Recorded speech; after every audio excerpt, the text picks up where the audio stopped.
Muy buenos días a todos y a todas. Good morning and welcome to Telefónica stand. A fantastic year to come visit us. We have all demos and I invite you to visit all of them. We have mission critical drone. We show how we can deploy tactical communications in emergency situations and utilizing Edge fiber satellite to give us a continuity in the business of communication. And we have the most important demo of the Congress. It's Quantum Telco, in which we show how we put quantum technologies at the disposal of the customer so that they can make the most of the advantages. And I have to go back to get the pointer. I forgot it. Okay. So how do we better for quantum technologies? How can we boost the adoption of quantum technologies in Spain? Well, with the two main activities, we contribute to the creation and the development of quantum ecosystems in Spain to develop national competencies, and we have very relevant people doing this. And then we introduce quantum technologies in our services so that they can be used by clients. And we do it in 4 verticals. We make our networks evolve. We've been making our networks evolve to make them safer so that they cannot be hacked. And we get ready today quantum safe services. It is our suppliers, IT, the services that we offer to our customers so that they can have cryptography. So we have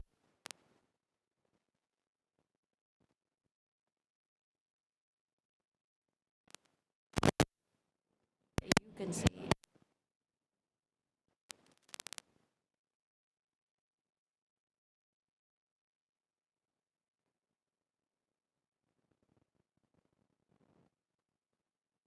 for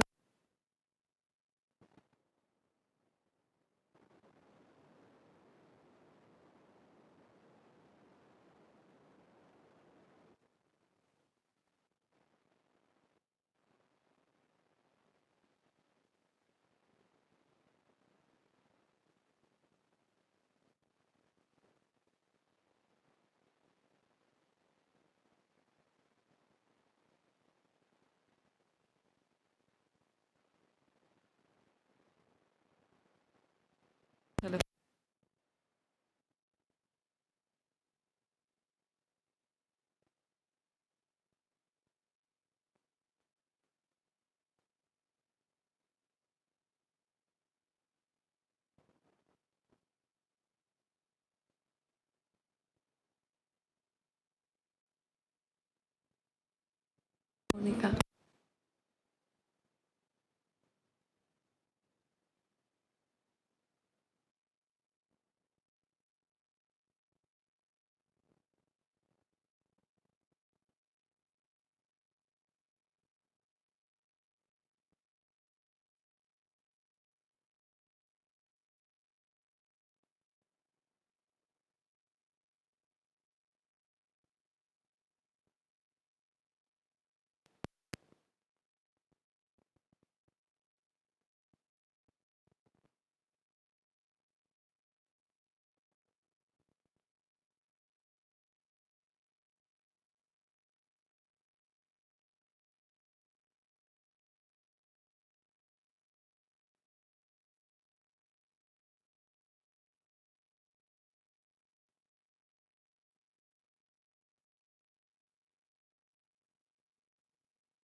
Nuestra región, para nuestro ecosistema, tanto a nivel científico como empresarial. Ahora consolidamos esa apuesta con este segundo computador cuántico que vamos a instalar pues, de la mano de Telefónica y de IQM. ¿Por qué?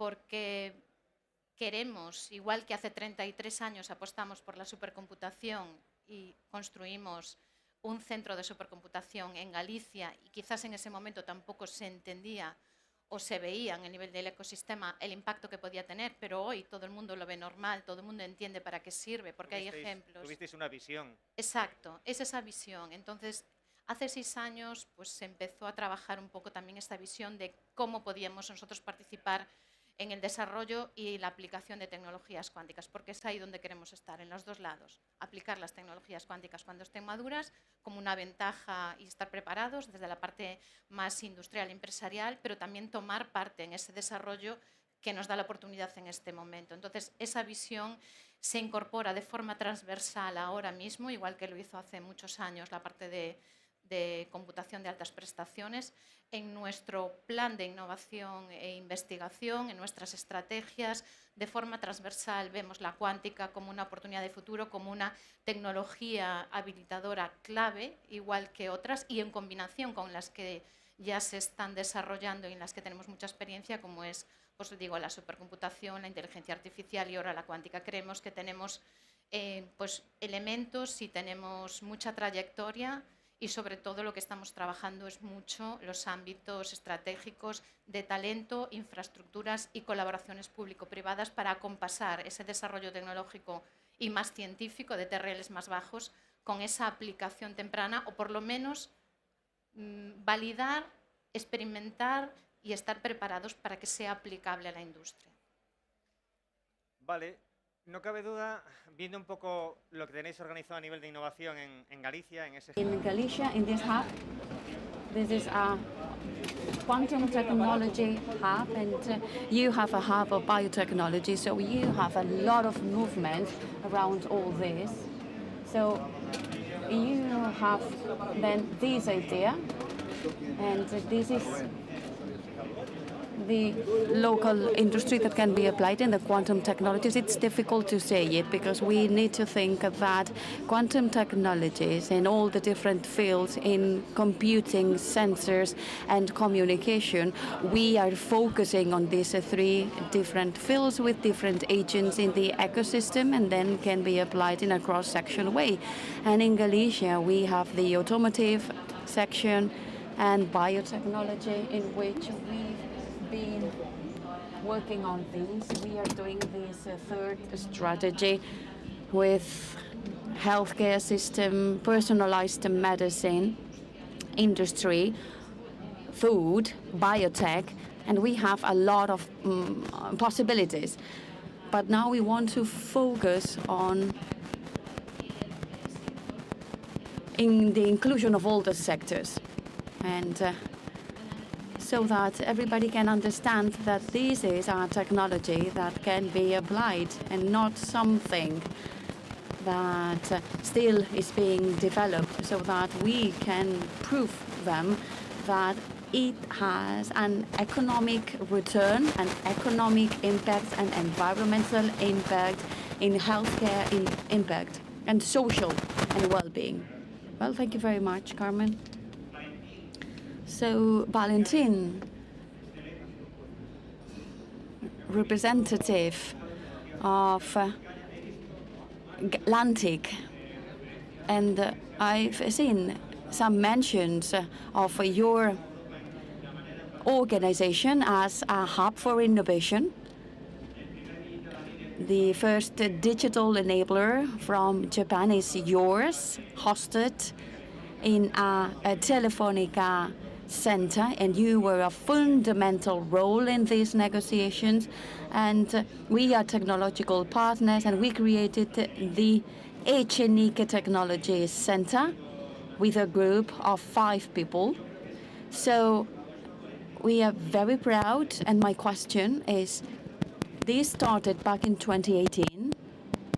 So which signals did you see that they told you that this was not just science, that it was really something important for the territory? Well, first of all, good morning. We started actually in 2008.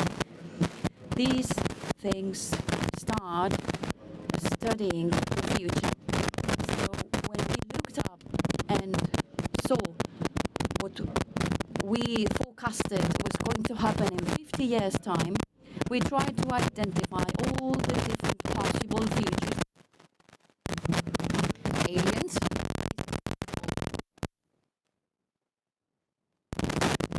the external circle.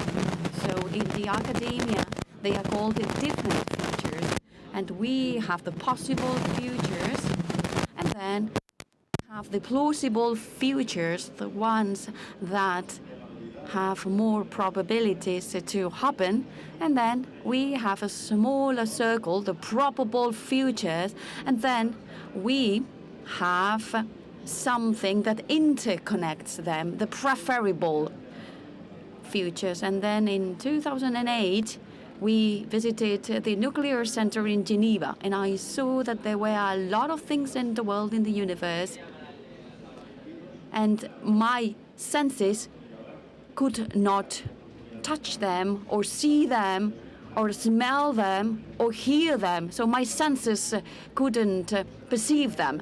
So then I realized that I was missing half of the things that are happening at molecular, atomic, subatomic levels, and what we call quantum science and quantum technology. So in 2008, I started reading papers and showing interest about this.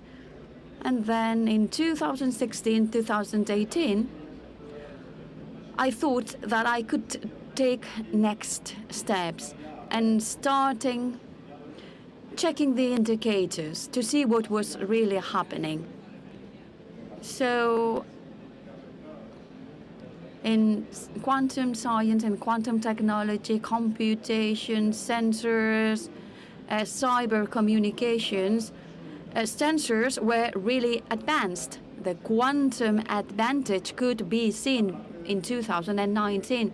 Cybersecurity and communication was also starting. People were starting talking about it. It was very difficult to secure the digital assets if it was not done in a quantum way. And then what was lagging behind is the simulation and computing. But I am an expert in IT, so I was really interested on that.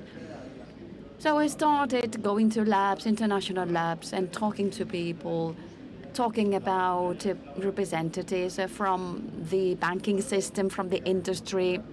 I remember when I met Carlos Cuchos, who was working in the BBVA bank. I remember I went to CSIC organization, and then in the end, we thought that we could obtain some value out of it. And then in 2019, we made the first calls to access these quantum solutions in the cloud. It was the first time that it was being done by a public administration. In 2020, we had the access, we tested things, and I remember the Fourier transformation. My colleagues had told me, you're going to launch it, you want to see it. And it was really surprising because normally mathematics tells us that 2 + 2 = 4, but in quantum, it's always it depends. And I think that that's the thing.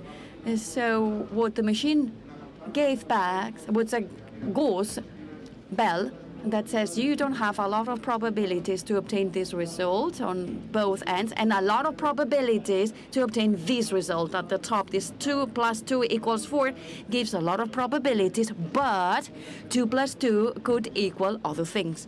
So we started working on that. We generated the first strategy that was published in Spain, and the first ones in Europe, around quantum technology that we presented in 2021. And then things started to evolve, ecosystem generation, the first Basque strategy.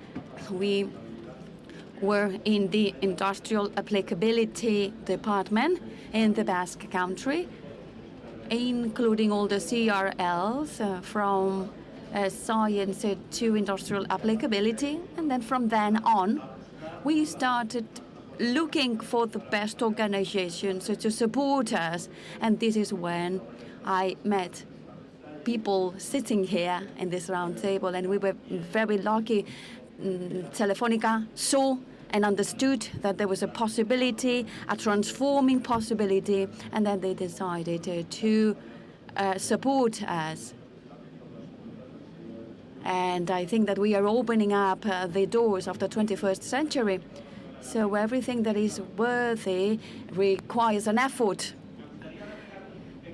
And now we're going to take some steps forward. We're talking about how marvelous this quantum technology is, and it can threaten the cryptography as we know it, and the digital certificates would be under risk, and the exchange of keys in ciphering of communication. So we were the first operators to launch communication for data centers and quantum safe, and we are leaders in the quantum service of keys. We've been working on this.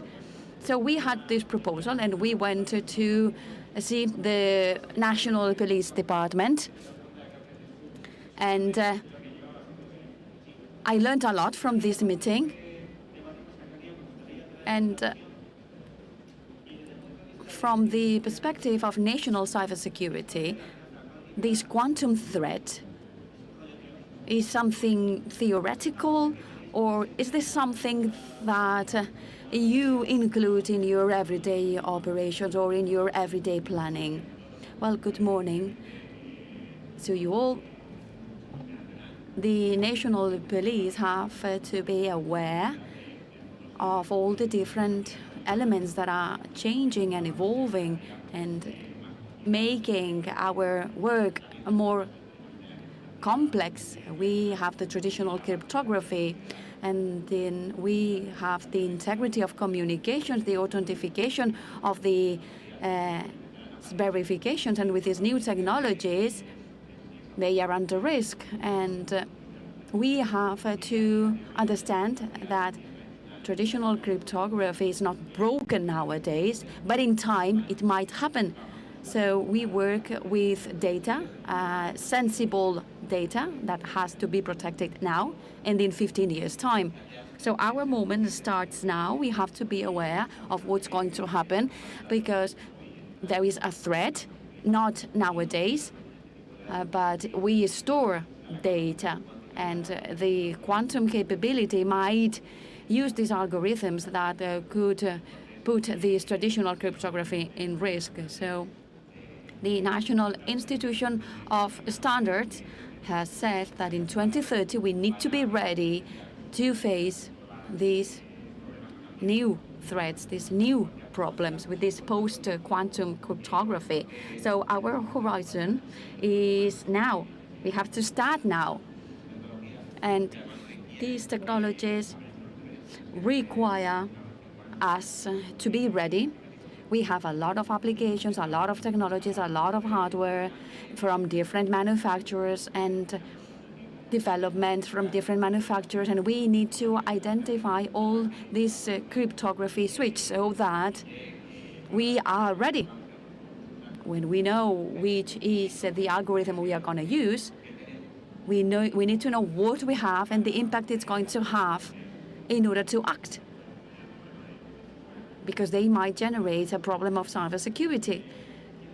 So if you want to say, I want to be quantum safe, but we talk about a big transformation and this infrastructure that has been working for a long time. We talk about telecommunication, we talk about data. So which is the biggest challenge, the key management, or how should we start? Well, I think that one of the biggest challenge is to know where we're going to start. We have a big challenge when creating an inventory of what we already have, because we have old technologies that might have these cryptographic suites, So when we didn't have this safe cycle development, we made mistakes that we need to find and identify the main threats in order to have the PQC capabilities that we need. So we need to make a big effort to identify what we have and then to make a strategy, in 2 years strategy, and then identifying what we need to do and how we want to do it. And we need to know what we already have in order to start. So, Alejandro, you are going to be very busy.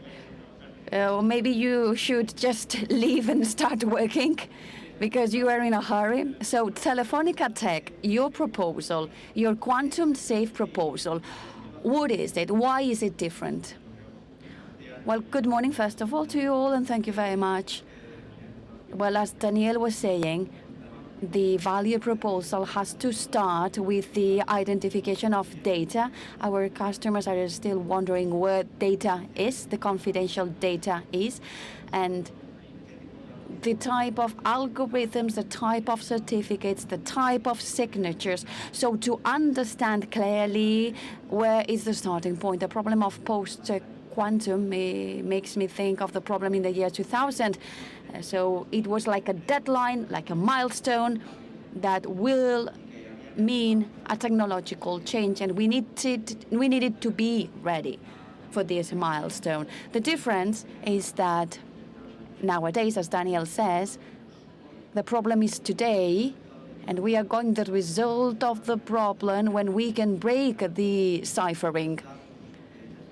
And data is being stored, and we don't know what is going to happen in the future. We know about real attacks that are happening, physical attacks of drilling holes to reach fiber, to intercept communications between CPDs, between backup systems.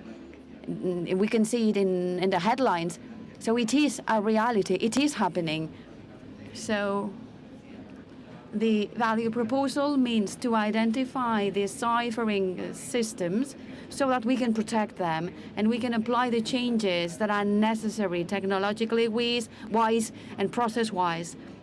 We are fortunate because we already have some algorithms. We already have technology to solve the problem, but we need to start implementing it and managing it, and we need to identify, protect, and govern. Once we have the map, it might seem simple, but in a difficult organization or a long-standing organization, it's not easy. So you need to know where you can act, when you need to change the hardware, when you need to change the software. So all this is a long-standing project, and the threat is going to happen in the D-Day in the future, but it is a real problem now, and we need to act now so that we don't face big problems in the future. So which are the advantages to adopt a quantum safe strategy?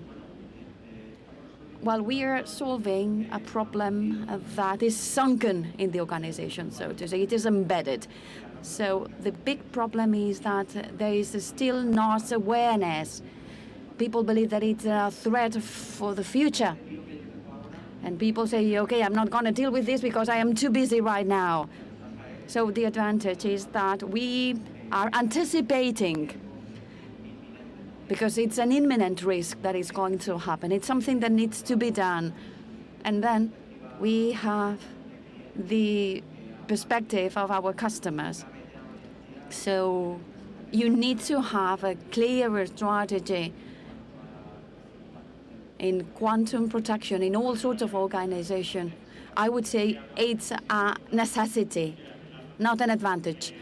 And Daniel, are we late already? Well, I think that we are not in a critical moment, and we still need to see if these algorithms are real but I think it's the perfect moment. It is not something that we can not do. It's the moment to start. We all agree that it is not something in the future. It is something that it belongs to the present. About sovereignty, technological sovereignty. I'm not going to talk about geopolitics now, not the best moment. But what's your vision? Is it important for someone like you to say that this technology is Spanish technology? Yes, it is very relevant. When I go to the market, I look for a technology that is going to solve my problems. But then the next priority to me is that it is a national technology. As a public organization, we prefer to work with a national partner and with a national technology. That's for sure. And if we don't have the technology in Spain, we will have to look for it outside. But if it's a Spanish technology, it's our priority. So, Valentin, do you believe that in Spain we can still be protagonists in quantum technology? We need to apply it and make the most of it, be more competitive. And quantum technology, people perceive it as something for big companies. Do you think that in Spain we can still be leaders and play an important role in quantum technology? I believe that we are already leaders at world scale. If we go to these three different scales in sensor and metrology, Spain has the best science and the best knowledge transfer and the best use cases. And we have a privileged position, the best position in the world, and also it is in the only field where the quantum advantage is proven. So about cybersecurity and communications, in the European Consortium of Copter for All, and Atlantic is a partner since the beginning, and we are leading it since 2024. A university with the framework Vizcaya, a French and a Greek universities are exchanging grades with the people.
And we need to take steps and position ourselves as ones leading this business, or in 25 years' time, we are going to have a very important problem. So censoring and metrology.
how do you see decay in 10 years' time?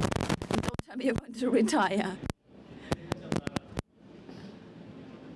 Well, I will try to retire in 10 years' time because I've been working since I was 18. But be kind is a source of prosperity for society. And this quantum technology thing, I cannot bother, because technologies are just levers that allow us to impact on society, on our children, and on the next generation. The impact of prosperity will be seen in the near future. So what do I see? I see that maybe one of the big companies that are listed on exchange in 25 years' time, I hope it's going to have its headquarters in the best country, in Spain, in Europe. 25 years ago, the big energy companies were the ones that were more capitalized in a stock exchange. Nowadays, these companies did not exist 25 years ago. So we are in a disturbing, we are in a disruptive moment. The society is going to change, and some companies, most of the relevant companies in the world, will be generating a lot of jobs, will have an impact on the Spanish society, and paying taxes, because they have a lot of benefits that will allow us to keep these well-being, this welfare state. We have to be aware that it is very special, the situation. It is wonderful what we have in Spain, in Europe. We have to take care of it. And it works because the economy works, public-private partnerships, and then we can generate this prosperity. New multinational companies that nowadays are startups. Okay, well, thank you very much for being here. Thank you for your vision. And I love this type of project. And thank you very much for letting us belong to this project. These projects can be seen here, like the logistic and research against the cancer. So a round of applause, and thank you very much for being here.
Buenos días a todos.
So at the end of the day, we come from this value chain, the oil value chain.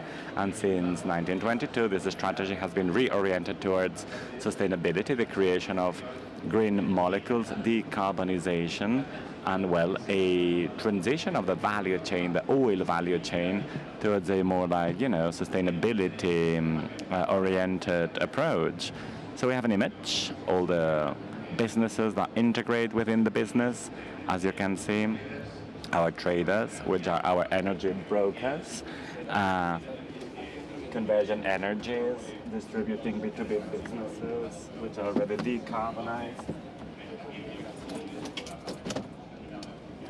Biofuels in Huelva, in the plant in Huelva, hydrogen, as you know, yesterday in the FID, we approved our first facility in Huelva.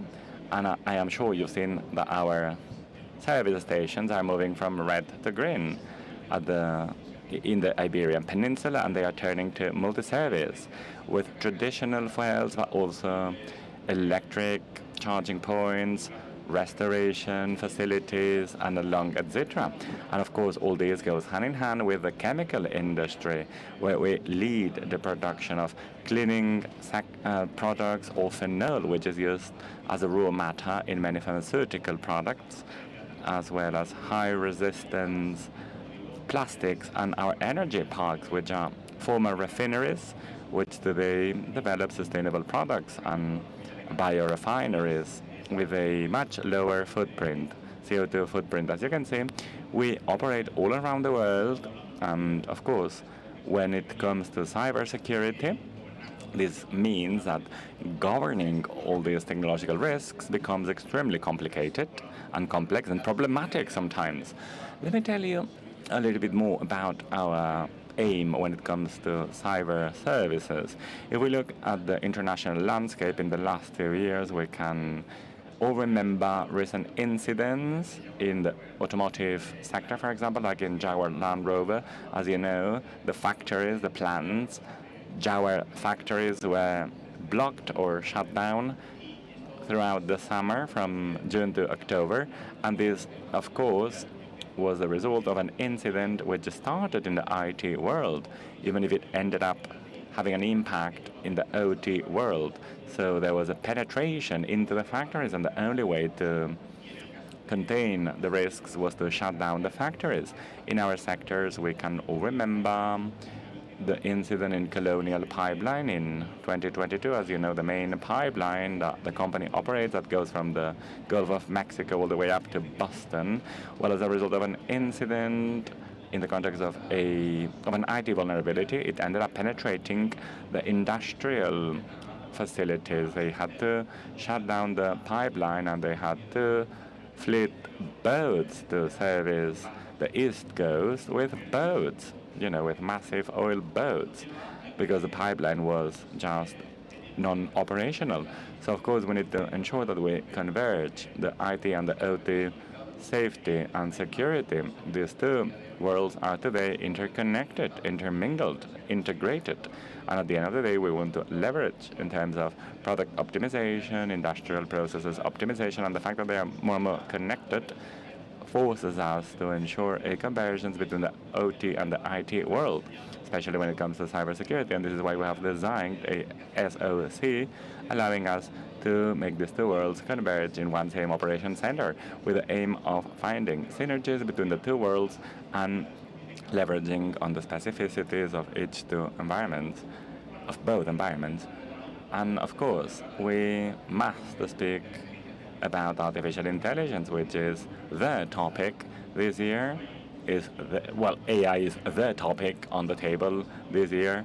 And of course, we are leveraging on disruptive AI technologies to automate recurring tasks, deterministic, lower value tasks, so that our staff can work in added value resilience related tasks.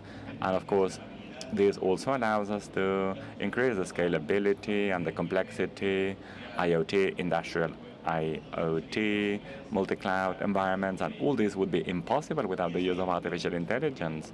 And this is where Telefónica and its SOC can bring a great deal of support. So let me tell you a little bit more about our scope on cyber defense. At the end of the day, the IT and the OT pillars in the operational layer, which, well, again, it's all around this SOC, 24/7 hybrid SOC, with governance layers which respond to the framework we all know, the LIST framework, and on the IT OT pillars, which are articulated on the basis of the axis you can see here in the screen. So zero trust architectures, identity, data, devices, applications, and of course networks and specificities such as the cloud infrastructure, email, etc. And an equivalent in the OT world, where we are trying to bring the capacities which are already quite mature to the industrial environments. As I was saying earlier, they are gaining more and more relevance. For example, we have the plant in Huelva, the biofuel plant in Huelva, which is about to be concluded and opened, the Aruba project. And as a result of that, we need to ensure these capabilities in the industrial world, which perhaps wasn't so much the case in cyber. And the SOC, the SOC, where it leverages, right, the zero trust in IT and in OT, and this in-depth defense with the different framework niche layers, which go from identification with digital vigilance, both external with cyber security, crowdfunding, protection, detection, and recovery services as well. So this hybrid SOC, IT/OT, will cover the NIST landscape in the park and in the cyber platforms in both worlds.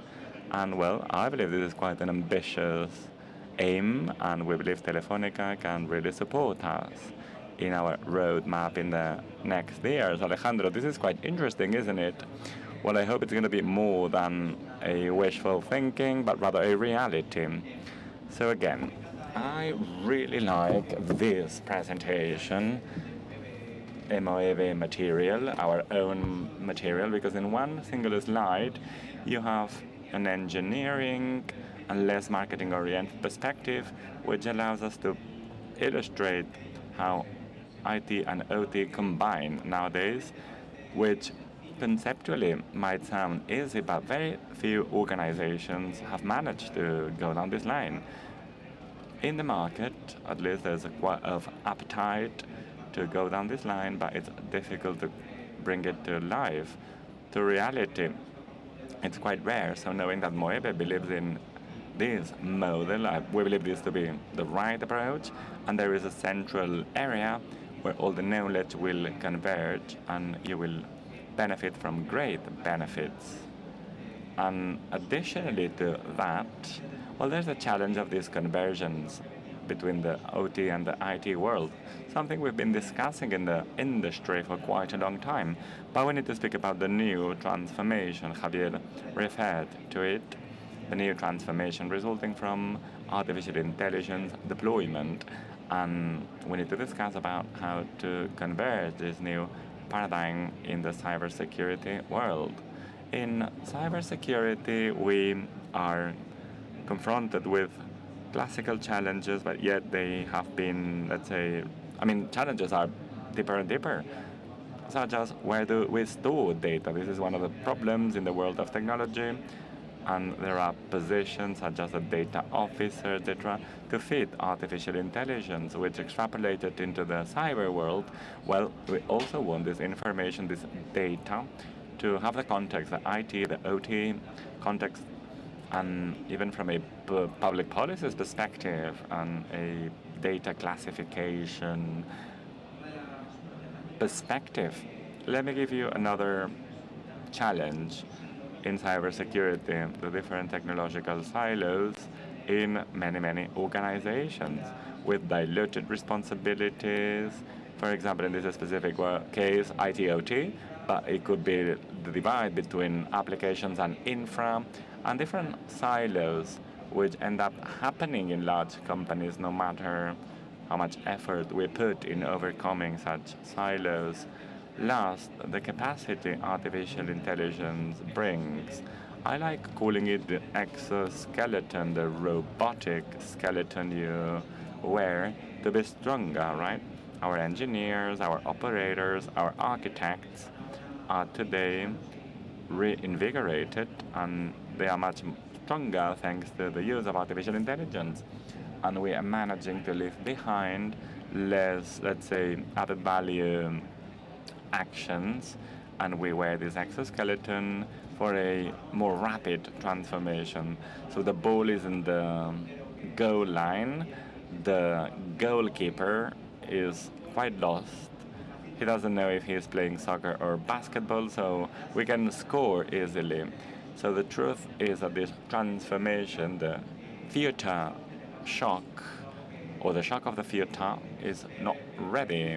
It's not ready for implementation yet. So again, we're speaking about the transformation project, an internal project for our SOC, where we have hundreds, thousands actually, of customers, a project we support customers such as Moeve to transform their own SOC, because at the end of the day, our clients know their processes much better than us. Every customer is different. Sectorially, they might look similar, but applications, the data and the technologies they use are very specific to each customer. And there we position ourselves as partners to help them implement such a transformation, because we're learning a great deal in our internal transformation. So again, this is not something that happened from one day to the next. It didn't happen overnight. There is no chatbot where you can launch prompts. No, this is a years-long transformation process. that entails a replacement in the way of working, an evolution in the way of working. This is like some sort of sports center. We need to train in this sports center to grow stronger. So there are three pillars on which we leverage. In the cybersecurity industry, these are the traditional pillars, such as the creation of the operation center around the risk. So we need to be threat-centric. We need to put efforts on risk. We need to add an intelligence layer, and more importantly, context. Context us to avoid information which might not be operational. So again, we are recovering traditional methodologies, traditional cybersecurity methodologies, and we're implementing it in the AI world. We never speak about replacing, for example, in the case of Moeve, but also in the case of other customers, we do not say, listen, we're going to do the same with less human talent. No. On the contrary, in fact, the transformation will be, the effort will be having humans on board.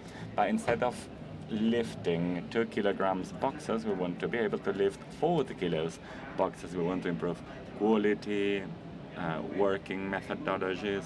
We want to keep moving boxes around, but in a more, smart way, in a much more efficient way. And I believe here is where we can speak about the change in a paradigm. We need to use the capacity available. Moeve never said, listen, let's do a Mi-Shock 8% more efficient. No, we need to combine IT, OT, and we need to tackle this challenge from a different perspective. And I think this is the most important change of mindset the market is expecting, right?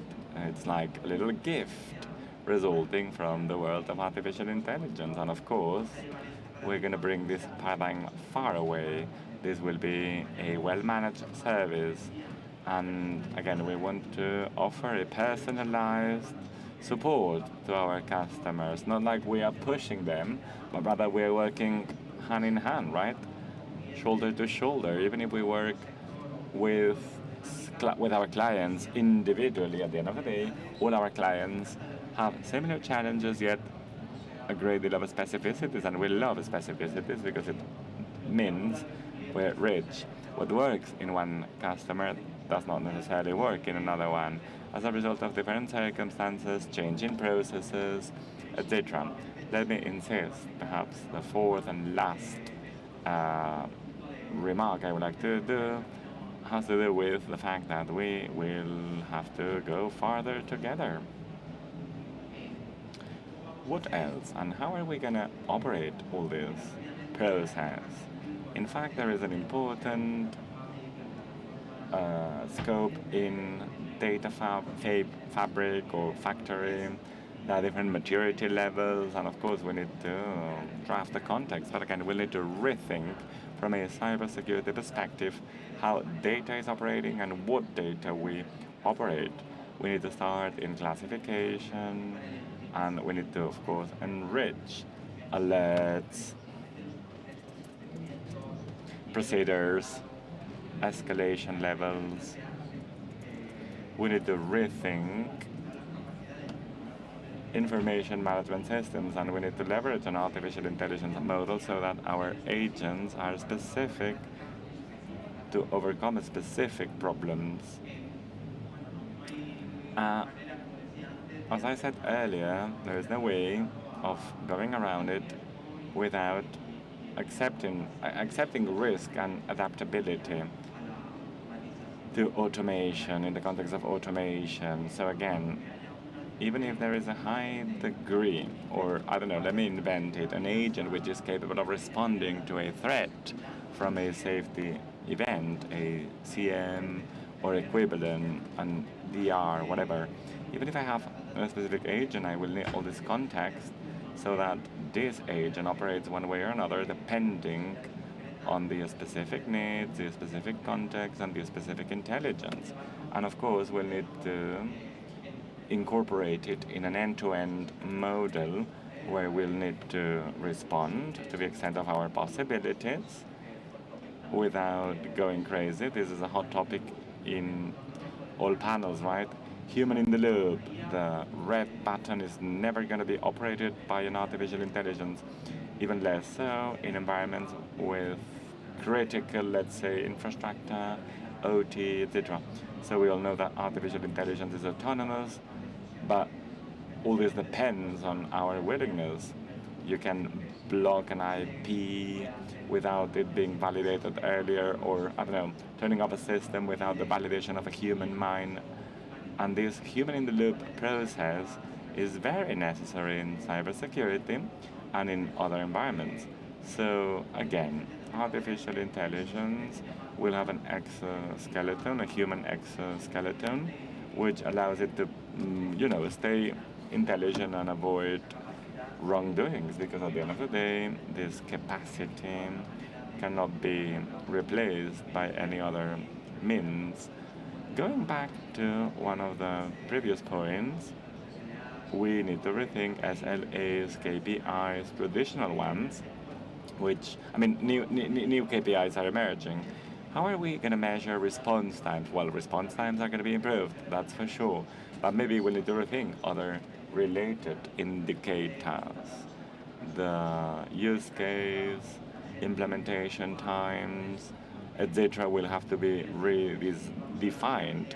If we go to the higher pyramid of safety indicators, we'll end up attacking the same ones. But if we go to the more technical layer and the control layer from a modeler perspective, we'll have new doubts to better understand if the shock of the future is just, something from the past. In all cybersecurity presentation, we speak about governance, identification, protection, detection. In the future, the shock of the future, we want to be responsible at the end of the methodologies are exactly the same. The way we want to do it, right, in general or conceptually speaking, if I had to brief a director general, and I am sure you have the same issue, I would speak about the niche pillars.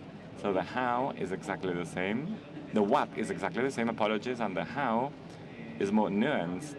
At the end of the day, the change in the process and the new technology is leading us down this road. So we move from a script and automation, or a script-based automation, into a world where the script is auto-generated by an alert. And this is a very relevant change of paradigm. The security driven by AI basically tells us the following, where in the past you had to do a hand playbook to automate an alert. Well, today this automation is given by an agent. So again, this is a change of paradigm. This will have an impact on one of the niche pillars, but again, the how to get to the improvement of each pillar is where we'll really have to dig in and support our customers. We need to make it different. Good. If we had to summarize this presentation in 4 take-home messages, I would say modularity and the capacity of adaptation matter. Yes, there will be, we cannot go for a standard project capable of responding to the needs of all our customers, but we will be able of supporting all our customers, no matter what their needs are, no matter what technologies they use, OT, IT, defense technologies, any technology we can connect to, to ensure a smooth transformation. I believe this is the future of the SOC, having the capacity to adapt to the needs of our customers, preserving a high level of quality. It might be possible that the first perception a safety manager like Javier has about the shock of the future is a quality improvement, because of course humans make mistakes, and let me assure you that we manage hundreds of CMs, but at some point we make mistakes. we make mistakes where we type 2 instead of 1, you know, human mistakes. It's normal. It's normal in our field. We've had to coexist with human error, and this of course entails service degradation, problems, etc. So the shock of the future and the technology of the future will help us having a much more consistent quality level. I sometimes joke with the hackers team. I keep telling them, look, models and artificial intelligence will free you from what you hate the most, documenting. With a screenshot, you can start, you know, drafting the documents, and the hacker will only do the last adjustments. This is marvelous. This is absolutely marvelous. This is the craziest dream. Documenting an intrusion test in an automated way by loading a few traces or capabilities. I think this is a dream made true. So this methodological consistency will do an important leap forward, and we hope we can implement it as soon as possible. Governance, of course, capabilities, the governance capabilities will be groundbreaking. We speak about a new paradigm, we call it CISO Control Tower, where we want to underline the value of all these capabilities, indicators, from a cybersecurity perspective, from an agentic cybersecurity perspective. And we want to do so as to make sure we can support our customers in having a better cybersecurity narrative. And again, even if we have the pyramid version, and it's quite a standard version, right? Because at the end of the day, indicators, there are 4 indicators which apply to all customers. And even if we have that, in the detail, we can spot the difference. And last, the continuum evolution, speaking about artificial intelligence, is complex.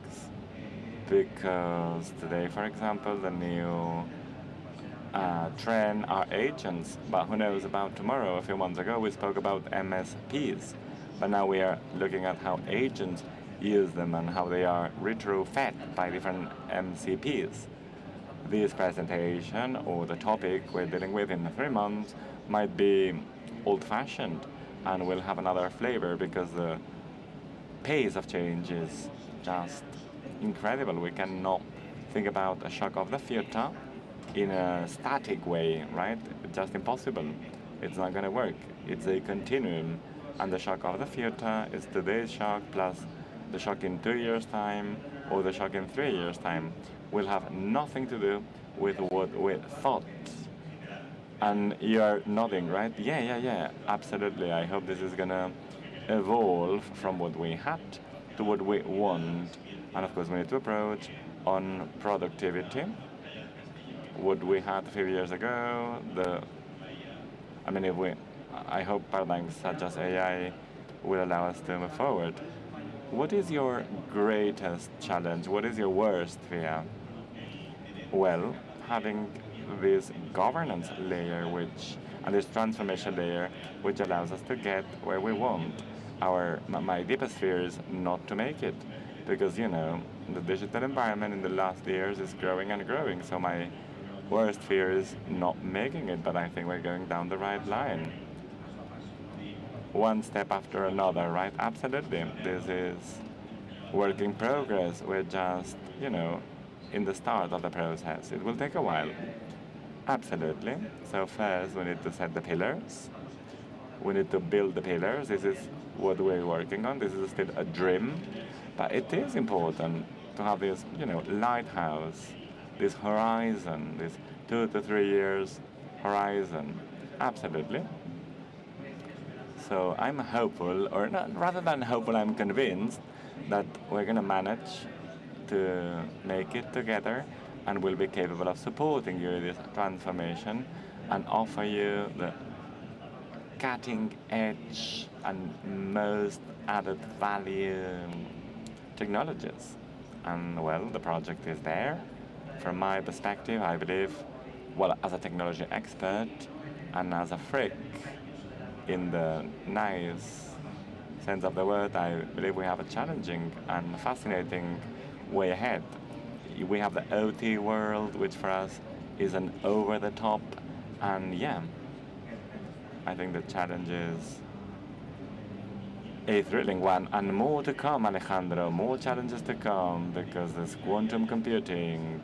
AI is on the table, but in a couple of years' time, we'll have to respond to the challenge of quantum computing. And what we're dealing with today will manage us tackle the challenge of tomorrow, of course. Quantum will make us think about another fascinating project. Javier, thank you very much for your time, and as I was telling you earlier, well, for us, it is a pleasure to support you, and we hope we can fulfill your expectations. No, thank you very much, and let's do it together. Thank you.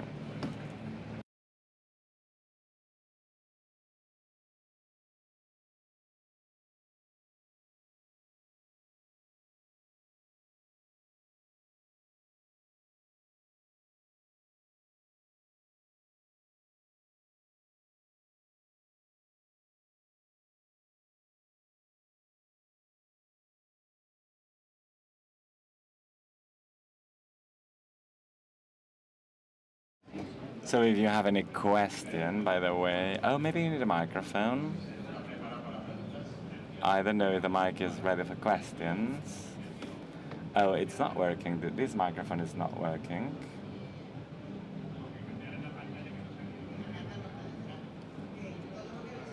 So everything you've said is in the natural evolution of a normal moment of life and the evolution of companies.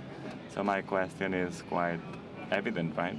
When we are at a critical moment, like the one we have defined, so what happens when something happens from one day to the next? Well, with this proactive approach you mentioned, perhaps we're in a very active environment, and in contexts like this one, we can anticipate, for example, events like the one in Iran, this weekend. The cybersecurity services in Telefónica have already alerted us, and this means that we can put the focus wherever we're most concerned. So it's all about anticipating potential risks. As you know, we have critical infrastructure thanks to services like this one, such as very proactive defensive shocks. We can put the focus where it matters and anticipate potential risks. So again, this is one amongst many in the future. So we are ready. Yes, we are. My intuition is that it is going to work both from a technological and geopolitical perspective, so we better get ready and have a proactive approach. So unless there is any other question, we can close here. Thank you.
Hello, everyone. Welcome to the Telefónica Agora.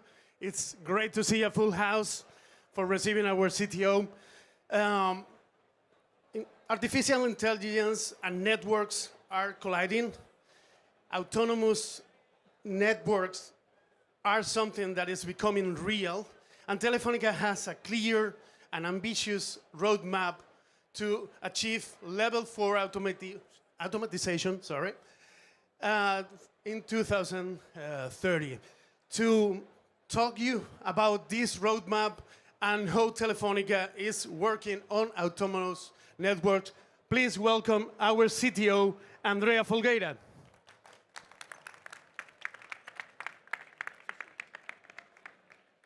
Well, hello, good morning, everybody. Well, I have to admit this, being here on this stage that is 360, it's a new experience for me, so I will try to do it as best as possible. So I'm here today to share with you how the evolution of our networks power our strategy. A strategy that we presented to all of you, or to the public, I would say, back in November in our Capital Markets Day, where we explained that our strategy is based on three pillars, three commercial pillars. The first one is that we want to achieve or to provide to our customers the best digital experience. We want to do that because in the end we know that by doing that, we reduce the churn and we increase our NPS and the customers stay with us. The second pillar is that we want to improve our B2C offering. Improving our B2C offering for us means basically convergence. We believe in fiber. You all know that. Spain is a very good example of our core belief in fiber and of convergence. And we know that customers that are convergent are customers that, again, have a lower churn and a higher NPS. And we want to enhance our B2B offering by modernizing our comms and offering digital services and betting on cybersecurity. All in all, it means that what we want to do is to grow in a sustainable way. How can we support this growth from the technological stack? I would like to think a little bit of the demand that will come. So we know how we need to grow today and in the next year, but then the demand that will come is going to change the nature. If you have gone around all these booths, you have seen probably that there will be coming lots of new services, more and more, that will require some capabilities from our network, like latency. Of course, we provide a good latency today in our networks, but we don't guarantee latency. So we cannot ensure that a service has a latency end-to-end in a way that some services that will come need. The same thing with the labeling. I mean, again, if you go around the booth and you talk with the different vendors, providers, or whatever, lots of things that are coming have to do with a change in the pattern usage of the uplink. And, well, again, we provide an uplink, but we don't guarantee an uplink. We don't design for an uplink. So when you think of all these things that are coming, we need to be prepared as a network to build the services that come with these capabilities or these features on top. And in order to do that, we believe that we need to have autonomous networks. Without these autonomous networks, we won't be able to grow. And we started with this program in Telefónica back in 2021 with our own journey. And we started applying different technologies, I would say, for this automation and intelligent path. And we have published again in our Capital Markets Day that we want to achieve a level of 3.75 by 2028, and a level of 4 by 2030. But the question would be, what does it mean to achieve a level 4?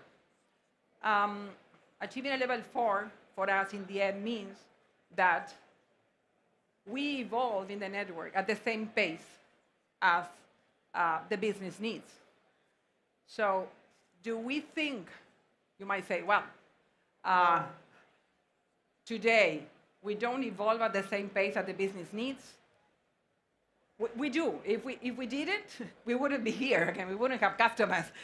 We wouldn't have the opportunity of offering convergence and having a lower churn and a higher NPS. Of course, we do. But how we do it? We do it with a lot of effort. We do it in an inefficient way at some point. We do it, imagine today, in a network, you have the different layers, the different vendors. We add new nodes, new technologies. We don't decommission old technologies. We still use all of them. And with all those elements and all those technologies and all the different vendors, we have to plan all those things. We have to deploy all those things. We have to test them and optimize them and operate them. And it's not sustainable to do that in the way that we have been doing things in the last decades, or even in the last years, if we really want to go a step further and support the complexity of the slicing or services that demand a certain a guaranteed latency or whatever. So we need to change that. And if we do it, we will accelerate our time to market, and we are going to improve our customer satisfaction. And at the same time, in the meantime, we are going to be more efficient, basically, and have a better capital allocation, of course. So let's explore a little bit the different processes that we have in the construction of a network. I have divided these processes in 3 basic blocks. Of course, there are more blocks, but I mean to make it easy. So what we normally do in an operation is we have the business needs, and then we have a process of planning, then we have a process of deployment, and then we have a process of operation. So let's get into each of these 3 processes and try to understand how they work today and how they will look like when they are level 4. So if we go to the planning process, well, how a planning process is done in the traditional way. So we receive the business demand from the marketing area.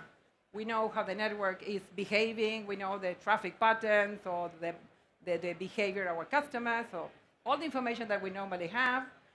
And then the engineers in the typically access network start planning the access part. When they finish, this information is taken by the transport team, and the transport team starts planning the transport. Of course, in the middle of this process, the transport team finds that there are some things that the access people have planned, well, are not feasible. It cannot be done. So the process goes back and forth a couple of times. And then comes the core team that plans the core, and again, with the same back and forth. And then comes the infrastructure team, okay, and defines if the energy, what is the requirements of energy or of space or whatever. So this is a process that takes a long time. It's a process that involves a lot of experts, naturally, but it's a step-by-step process. It's a sequential process. And it depends a lot on the experience of each of the teams.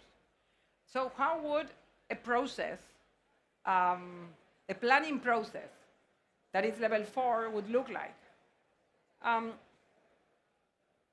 The process planning for process will be continuous, will be generative, will be multi-domain. What I was saying is it's not one team doing one thing, and then when the infrastructure people that are the last part of the queue, I would say, of the line, but do not even talk with the people of the access part, okay?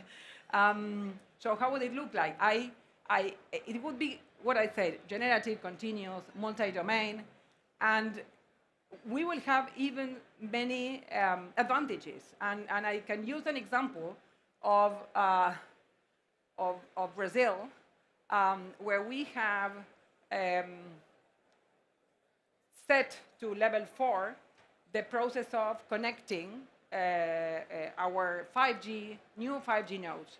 It's a process in which that it took us 60 days, and now we can do it in hours, okay? Why? Because the information that all the engineers in the planning process are in the different inventories, the AI takes all the information, analyzes different scenarios, and defines in hours, literally in hours, what we were doing in 60 days, how each node should be connected, in which ring of fiber should be connected, which fiber should be reused, and in the end, because it's something that we have already implemented, we know the results, and what we know is that we have increased by 20 percentage points the reuse of the existing fiber. So that means that, that we reuse our resources in a way that by doing manually we wouldn't find,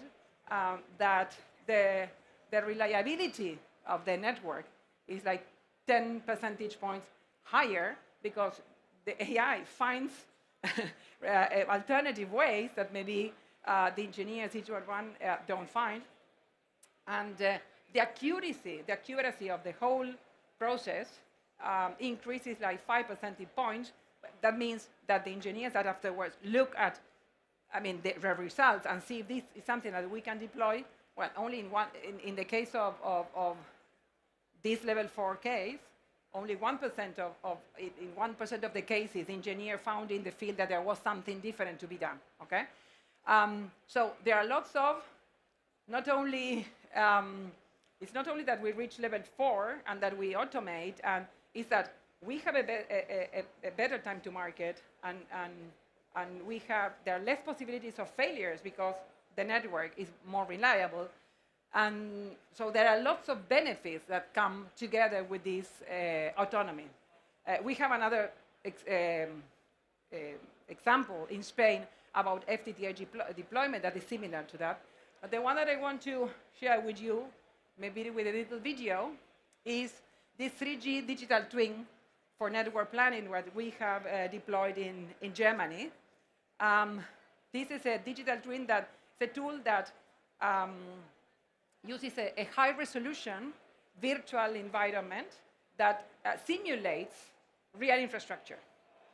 And with that, what we do in the planning process is that AI, in the end, simulates thousands of scenarios, taking into account the intent that the engineer wants, call it cost, call it resilience, call it energy efficiency, the capacity, whatever we want, simulates several scenarios, and before anything touches the real network, things have been tested at some point. And you can see in the video, there are a couple of interesting things happening, like the engineer, the one that I love, I don't know if it has shown already, I love the virtual line of sight. Those of us who have worked for some decades in the industry understand what a real line of sight means. So from my point of view, doing a virtual line of sight and having the result is simply beautiful, okay? And then the engineer, there you can see the location and the situation of the microwave, of the antennas of the base station. You can even see if the place where the technician has to work is accessible, okay? Maybe then lots of things don't happen because the moment you want to work on a rooftop, then the person cannot access with the right security. So you can see that. You can see, I mean, the technician arrives in the on the site with all the information, with the configuration. So, I mean, the person has to go to the site and just do the job. It's not, I mean, trying to find out how to get there, how would it look like. I mean, so it's very, again, we improve the time to market. we do it faster. We reduce the failures. So this is a nice example of how a level 4 process for planning looks like. Then let's go to the, let's see if the video, yeah. Let's go to the deployment. And let's imagine for a moment, because different types of deployment, let's talk about the deployment of a new software in a core network element. We all know that a core network element is something that we respect a lot, okay?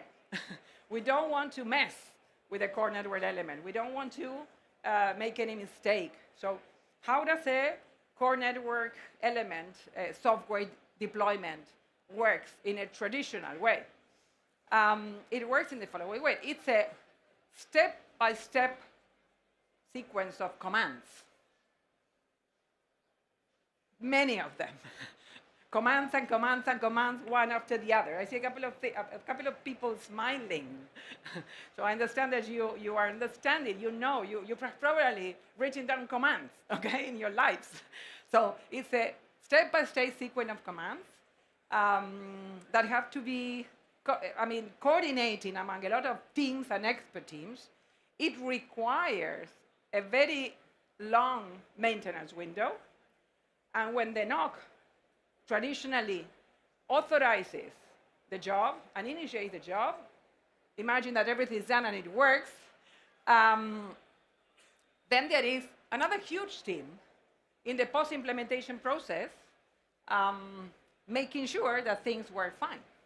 Because if not, these things are done normally during the night, overnight, but if we don't validate that everything works, normally what happens is that when the traffic starts to grow at 6, 7 a.m. in the morning, we find the problems that we created with the software upgrade, and we don't want we don't want that to happen. Okay, so this is the traditional way. How does it work in a level 4 environment? Basically, what happens is that we transform these instructions, commands, into intentions. And the AI simulates or performs or decides which is the best, cost-efficient, and safest way to deploy the software. There is a pre-simulation that checks the impact of this software deployment. And there is a process, a continuous process afterwards that is validating that the implementation was done as planned.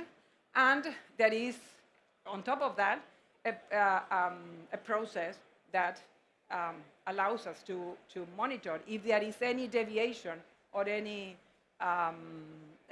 decline of the quality or of the traffic, or to roll back, okay, and activate the rollback. So we know about this because we have implemented this in the case of our 5G core in Germany with the in-service software upgrade that we deploy there for some of our core elements. And then we have other examples in Spain, like the Wirefall for IP. Then let's go to the operations. I'm looking at the time. To the operations. Well, this one is beautiful too, because we all know how operations work. I mean, the activities in operations are typically observability, and then you go to the diagnosis, then you decide what to do, and then you validate that what you have done is right. Let's try to imagine for a second a real situation. There is a fiber cat, and we are working in the NOC. So what happens in the NOC? I mean, many people have been in a NOC here, I know. So what happens in the NOC? Alarms start, thousands of alarms start appearing. I mean, all the panels that we normally have in a NOC turn red. People start asking, what was it? I mean, are the B2B customers impacted? It was the fiber, it was the core, who has the trace? I mean, lots of people talking and trying to correlate. Then somebody manually has to open a ticket. Somebody manually has to call the field force and ask them to go there to see what happened. Somebody is looking at the network management systems to see, well, because I say that it was a fiber cut, but we don't know. We don't know that it was a fiber cut. So somebody's looking in the systems to understand what happened. Somebody says we have to call the communications team. So it works, but it depends on the job of each person. If some person is not there, not available, then the chain starts to be, the whole chain of resolution starts to decline, I would say. And in the end, it works, but it depends on each of the steps and each of the person, of the experience of each of the persons. And it's a little bit chaotic, okay? We all know that. So what happens in a level 4 NOC? In a level 4 NOC, if this happens, there's only, I would say, there's one communication in the way of loss of signal, probable cut between Barcelona and whatever, Valencia, Madrid, whatever, customer inspected 2 million, 500,000, or B2C, B2B, whatever, and probable impact or social impact high. So, I mean, many of the things that the human beings have been doing the traditional NOC are done automatically, and this is what we receive. And at that moment, the tickets are open automatically. The teams that have to do something are called automatically. If there is a possibility of rerouting, the rerouting happens automatically. And what are the people in the NOC doing? Well, they are supervising that things are working fine. They assess, they document. And this chaotic situation, I would say, is transformed into a situation where things are under control, where everybody can focus in the solution. And in the end, this process, instead of being chaotic, is a process that is replicable and is under control. Okay? Again, needless to say that this brings a different type of quality to the network. We react faster to the solution of failures. Well, so we have experience, as I was saying, we have experience, or we have deployed a couple of level 4 in the operations arena too, like the closed loop for IP network flapping, or the 5G self-healing in Brazil. And then I can go again to another video, so you don't have to listen to me so much. That is again our digital twin, okay? Our digital twin in Germany. We use the same tool that we use for the planning that I showed you before. We use the same tool in order to do the transport optimization. So you want to do the transport optimization. You know, in Germany, we have a lot of microwaves. And with this digital twin, what we can do, again, is analyze which way the traffic goes, to use the less amount of resources. We can simulate failures. We can simulate cuts, see what's the response of the network, the traffic, and so on and so forth.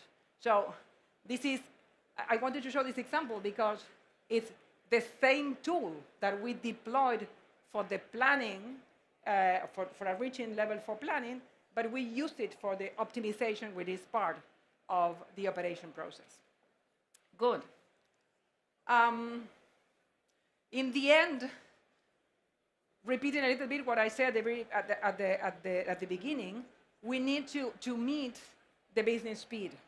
And I think that I have shown with all these examples that this is something that we are achieving little by little, because when we do this in-service software upgrade, what we do is we introduce new technology in a faster way, so that the customers have that new technologies or new services available faster. We are more competitive, and we reduce the failure, so our customers are going to be happier. When we do the, I don't know, the Brazilian case with the deployment of 5G, exactly the same thing. So we do it faster with less mistakes.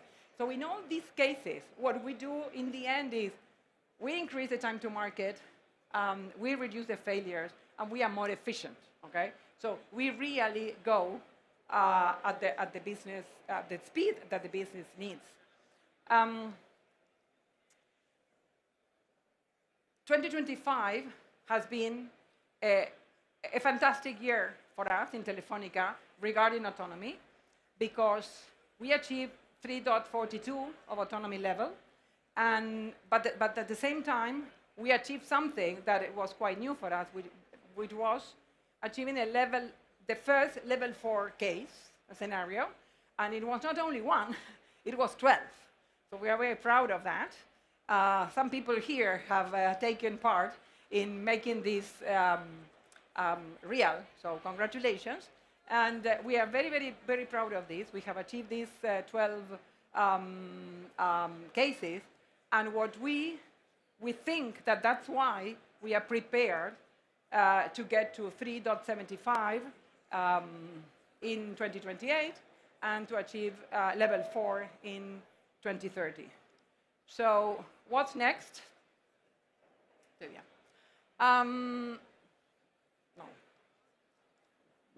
Yeah. Okay, sorry. So what's next? We need to move some way forward. So today we have a lot of use cases. We have to move from use cases to industrializing. So it's what is AI democratization. We need to do it in a massive way, in an automatic way. Of course, we have to move to agentic AI. We're using AI, and we have little by little we are increasing the agentic capabilities on top of the AI.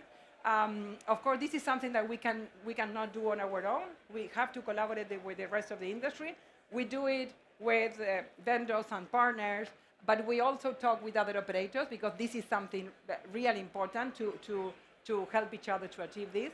And then what I like to express, like the human talent powered by AI. I mean, AI is not replacing the human. I mean, the human in the end is the governor of the AI.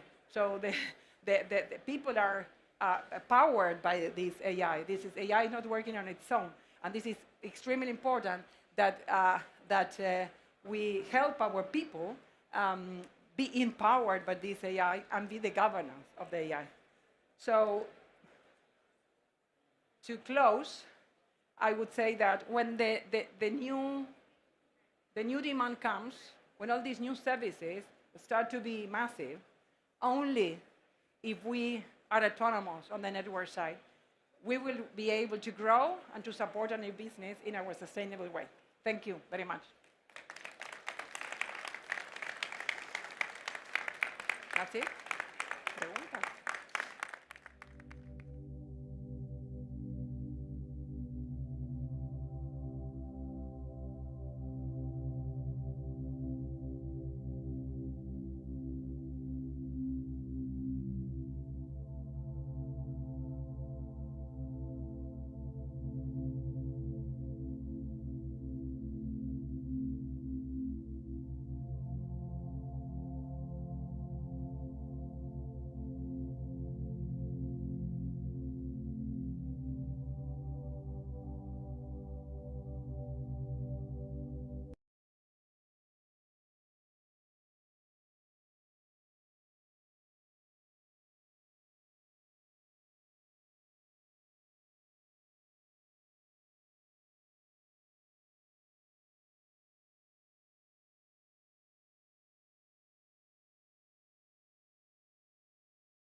Hello, everyone. Welcome again to the Telefónica Agora.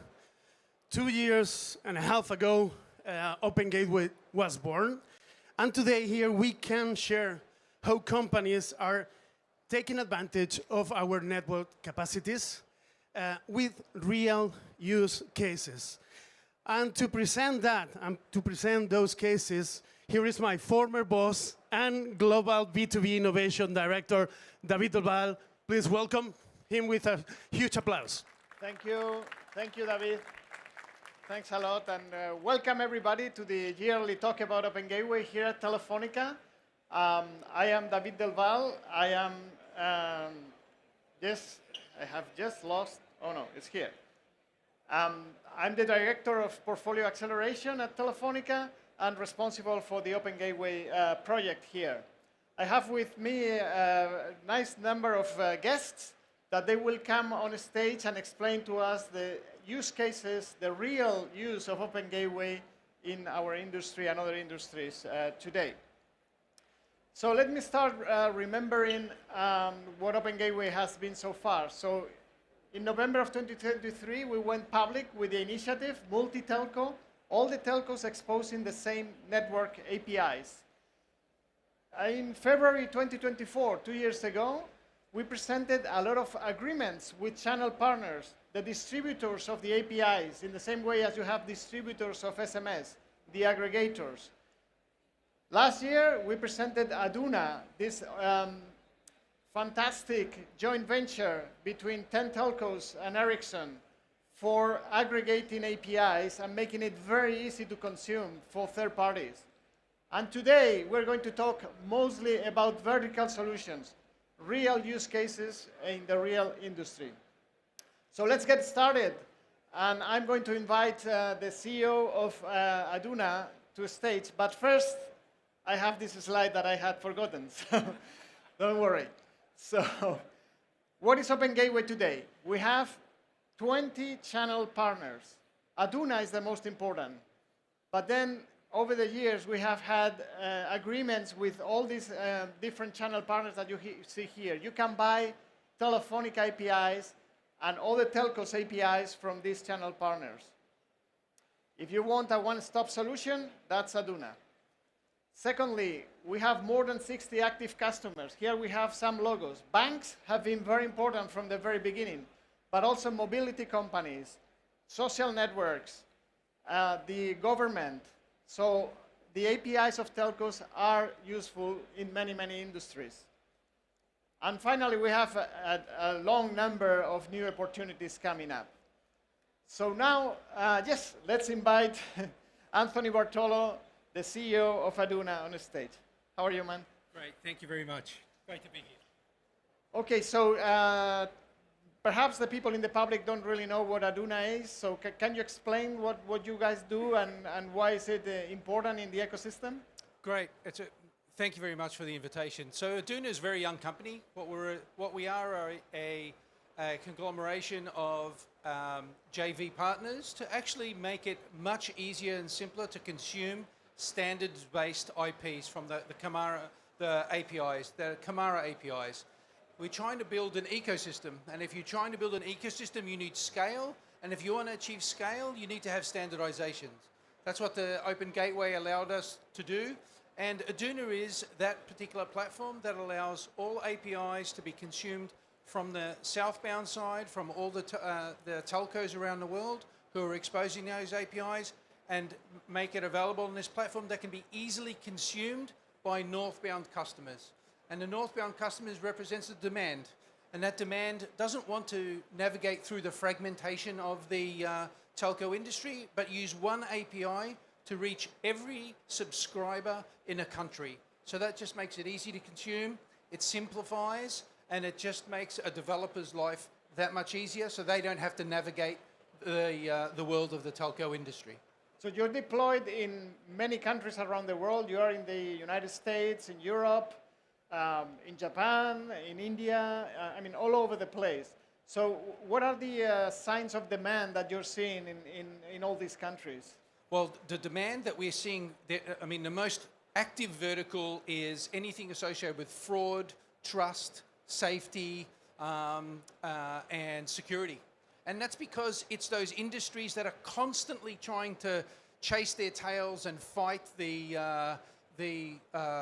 fraudsters who really don't have to live within a regulatory environment. So we just, network APIs provide an additional set of tools for them to tackle that challenge. And that's happening on a global basis. That's not restricted to any one country, not any one vertical or any one domain, but that's why we're seeing that particular industry, the BFSI industry, really tackle using the network API tools. And network APIs they come from a very trusted source. They're not heuristics. Heuristics are David does A and does B, so he is likely to do C. Well, in fact, any network signal that comes from the network is a very trusted signal. It's coming from a relationship that's with that individual. They know a lot about that individual, and it comes from trusted names. So it's an ecosystem of reputation. That's right. That's right. So creating that ecosystem of reputation and integrating so many telcos across the world, each of us slightly different, it must not have been easy. So what can we do to help Aduna? How can we help us? Yeah. Well, it isn't easy, but that's why it's worth the effort. Because it isn't easy, it gives, for instance, fraudsters the opportunity and gives the jump on us. What we're doing is, and what we need is cooperation. And that's what we're seeing. We're seeing the telco industry come together through standards-based APIs so that it can be used consistently around the world. And we want that cooperation. The last time we actually saw telcos really cooperate was when roaming agreements happened. And look at what that unlocked in the world. So roaming agreements allowed us to be a much better together than apart. And I think the same thing's going to happen with network APIs, and we're seeing evidence of that happen right now. So thank you, Anthony. I see you as a catalyst for making all this fantastic world of APIs really happen all over the world and be really a single point of contact for all the customers. So I really appreciate the job that you guys are doing. Thank you very much. Thanks. We appreciate your help. Thank you. Bye. All right, so that's Aduna, one-stop shop. One-stop shop for worldly aggregated APIs. Okay, let's move on. So today we're going to talk about, well, these are some statistics about Aduna. And you see there are 100 CSPs, 16 network APIs, the map of the world where they are. So it's quite an amazing achievement so far. And this is only the beginning. Aduna is, what, 1 year old? So we will cover the whole map, hopefully. And these are all the partners that Aduna is working with at the moment. You see many of the aggregators already are looking for APIs that come directly from Aduna. So let's talk about the industries. We're going to see examples of banking, insurance, mobility, legal tech, digital platforms in general, and finally for the energy sector. Because the intention today is that you come out with the impression that we are in every industry. So let's start with banking. If you've been paying attention these last couple of years, whenever we talk about APIs, network APIs, banking comes as the early adopter. Is the industry that has the biggest problem with fraud. And they are actually running ahead of everyone else to use our APIs. So let's go case by case. First, let me invite Bruno Cesaretto, who is the IT manager at Itaú. Itaú is the biggest bank in Latin America, and they have been one of the early adopters of Open Gateway APIs, and you'll see how advanced they are today. Bruno, please.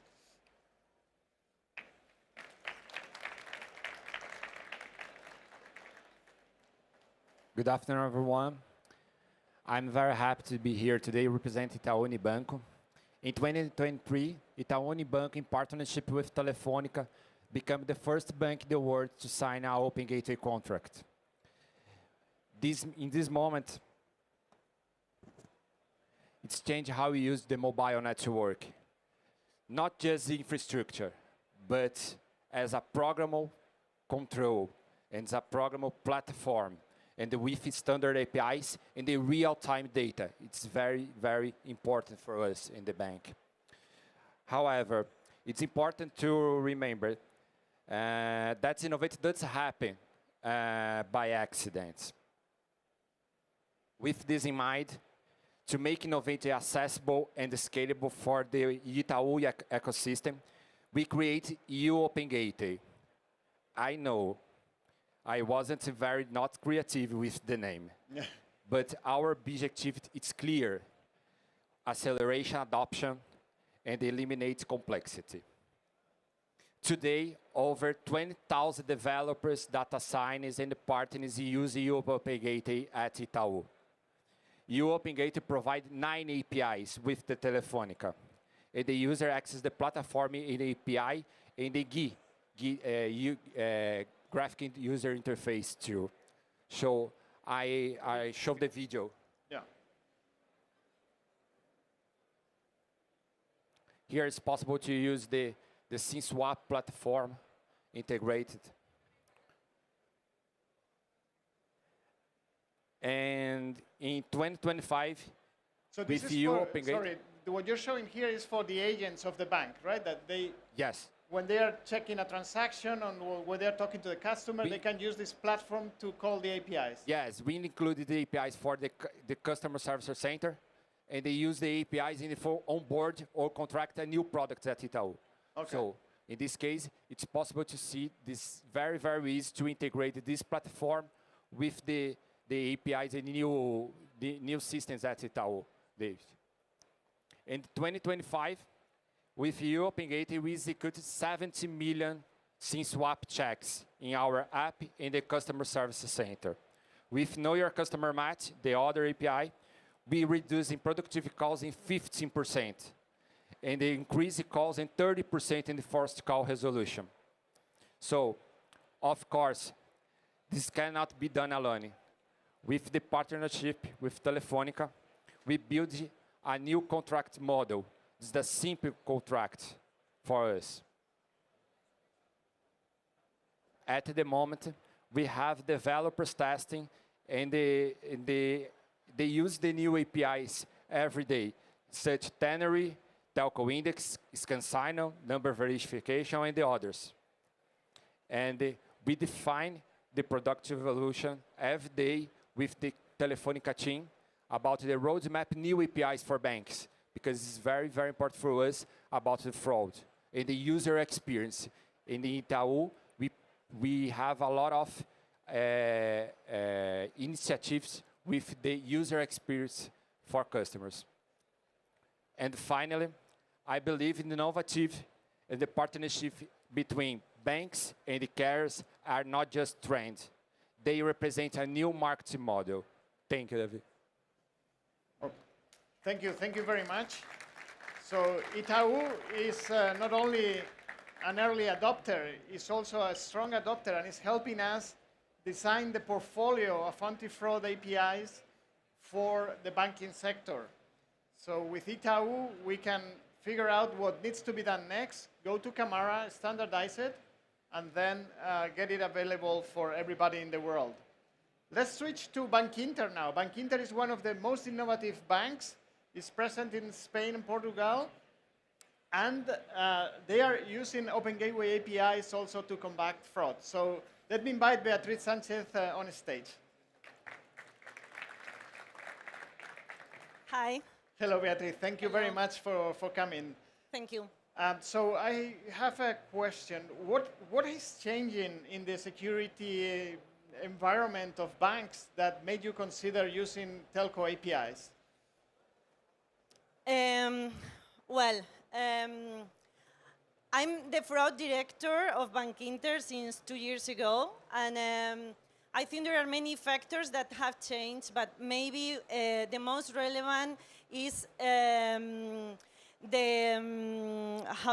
do I say, the consistency. I mean, in Bankinter we work under a motto that means that everyone is responsible for security, no? Security is everyone's responsibility. And maybe a few years ago, we were focused this message on employees and customers, but this message needs to go beyond. Why? Because fraud is a social matter, and we need to collaborate with also the public sector and with other sectors like telecom operators. So we truly believe that we can jointly design the future of secure digital interactions.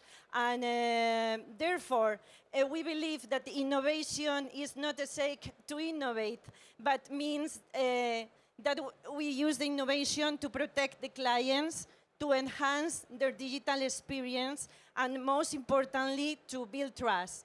And from our point of view, the Open Gateway is a real demonstration of this commitment. So, of course, there are many other factors that you know, like the increase of fraud mobile, or the limitations of the OTP, the traditional OTP, or also the need for stronger signals. But these signals do not exist from any other source than yours. So for us, Telefónica or telecom in general is a really important stakeholder to prevent fraud.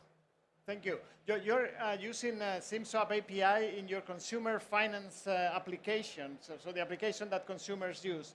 So what insights have you gotten from this use of the API? Yes, that's correct. We had an idea with you last year. We believe in the idea. And then we wanted to try it, of course. And we tried in the digital onboarding of Bankinter Consumer Finance, just for a very specific journey. Some relevant insights. Well, I would say that this model of API integration is solid, is stable, it helps to really create an ecosystem that is really easy to scale, and that's very important for us. You mentioned before, Bankinter is present in Portugal. We are also in Ireland and Portugal, and we are growing, no? So the scalability is super relevant for us. We also wanted to try the performance. Vonage is here somewhere, and is the API. So I must say that the performance of the API exceeded any expectation. And we were able to get very high quality data, which is with a very strong coverage and consistency. So we are very happy for that. And I'm, like a fraud director, I'm very happy because it's information that is real, is powerful, and is, how do you say, actionable. You know, we can do something with the information. So if I have to choose only one insight, maybe the most important one is that this fact that the SIM swap has changed in the last 7 days resulted to be a very significant fraud indicator. So if the SIM has changed in the last 7 days, then the probability of fraud goes up. Yeah, we tried that in the onboarding, and we also tried in the, not with such a wide scope, but we also tried in the transactional operations, and it's relevant. I mean, it's not black and white, but within our fraud scoring, the result is quite relevant. So only this fact that the SIM, that this indicator is so significant is a step forward, very important to fight against fraud. That's great. And now you're considering using number verification as well? Yeah, we had the kickoff last week, and for us, number verification is the way that we have to close the loop, you know, between the device, the person, the client, and the intention. So we close the loop very well, and we get information super powerful too, no? Because we are able to check the telephone number during the onboarding process, if it matches when we are sending the OTP to the client. So there are many relevant steps here, like in the onboarding conversion, we get a stronger proof protection, and very important, we get a silent verification. So from the client perspective, it's transparent, which is the magic of all of this. You know, that the client doesn't see it, and it's like magic, but with a lot of information running in less than half of a second. So it's very good latency, very important information. So thank you very much, Beatriz, for coming and for giving this first-party report about why Open Gateway APIs are useful. Thank you very much. Okay, let me touch on two more use cases very quickly. In insurance, we're working with Occident. It's one of the biggest insurers in Spain. They have life, home, health, everything. So what they're doing now is when you call the call center, they call the API, Know Your Customer, with that phone number, and they get back the NIF, the National Identification Number. With that, they pull up all the information about the customer so that the human agent knows everything about the customer without having to ask any question. It happens like that with an API call.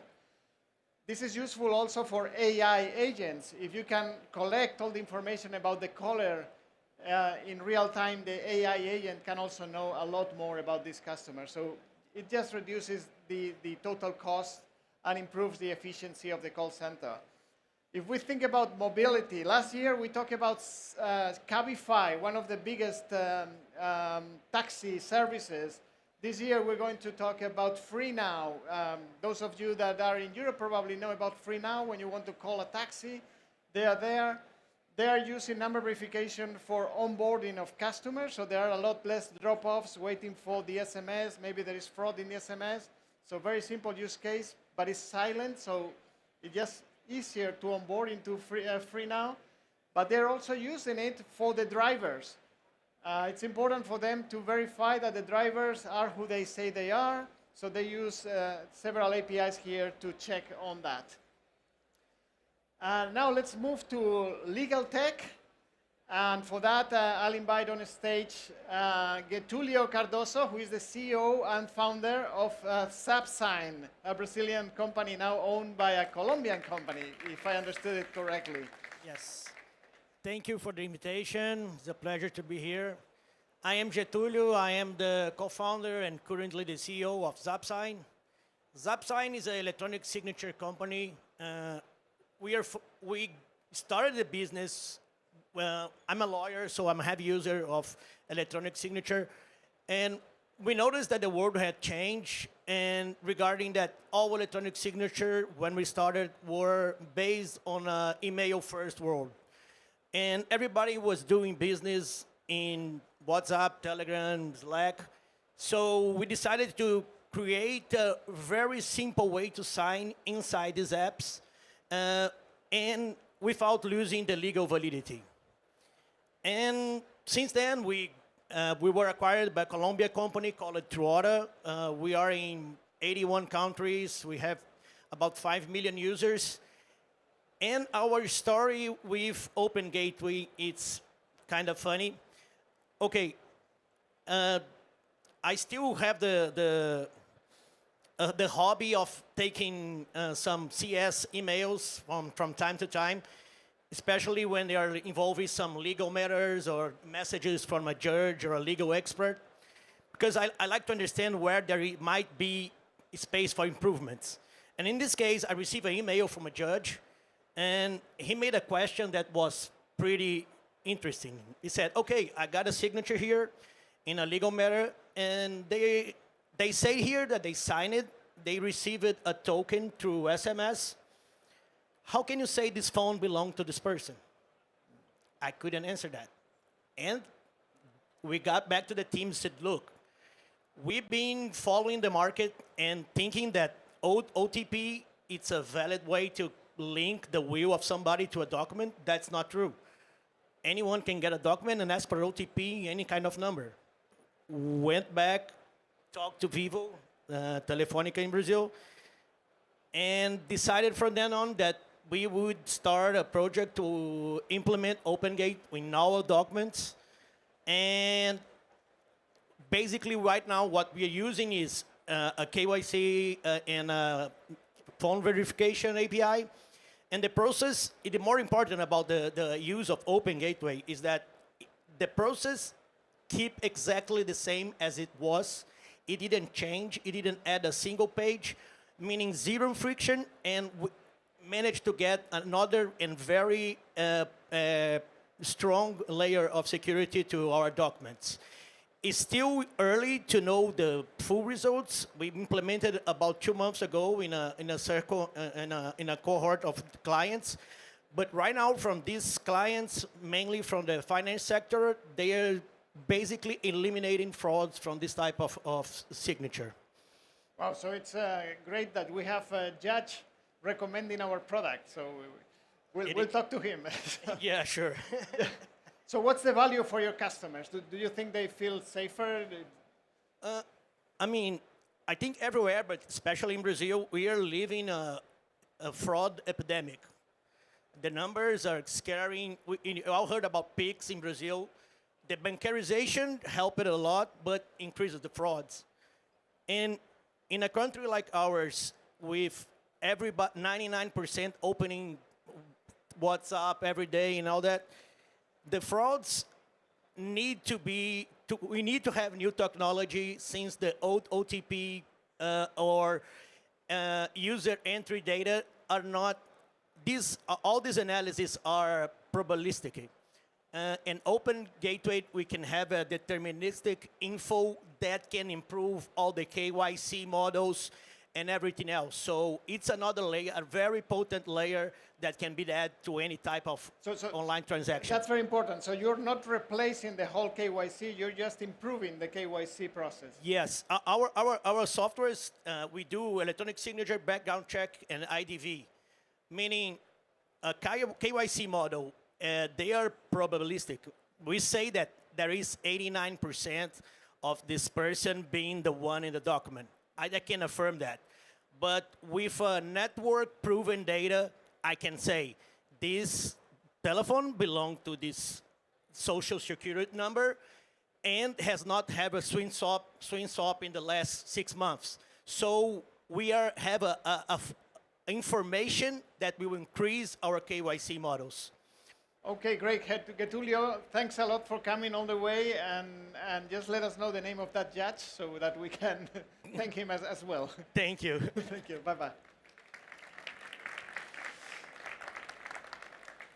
Okay, let's continue. So this is the information about SubSign. There you can see the sign and then how Vivo Empresas is helping with the Know Your Customer Match API. So now we can talk about digital platforms, and now, as last year, we're inviting Christian Brand, Product Manager of Identity and Security at Google. Christian. Thank you, David. All right. Hi, everyone. I'm Christian. I am responsible for security innovation over at Google. All right. So I'm here to talk a little bit about Google Firebase. Google Firebase is our front door to network APIs. You've heard a lot about network APIs today. You've heard about a lot of companies doing network APIs. What makes us different? In typical Google fashion, there's really three things that stand out, right?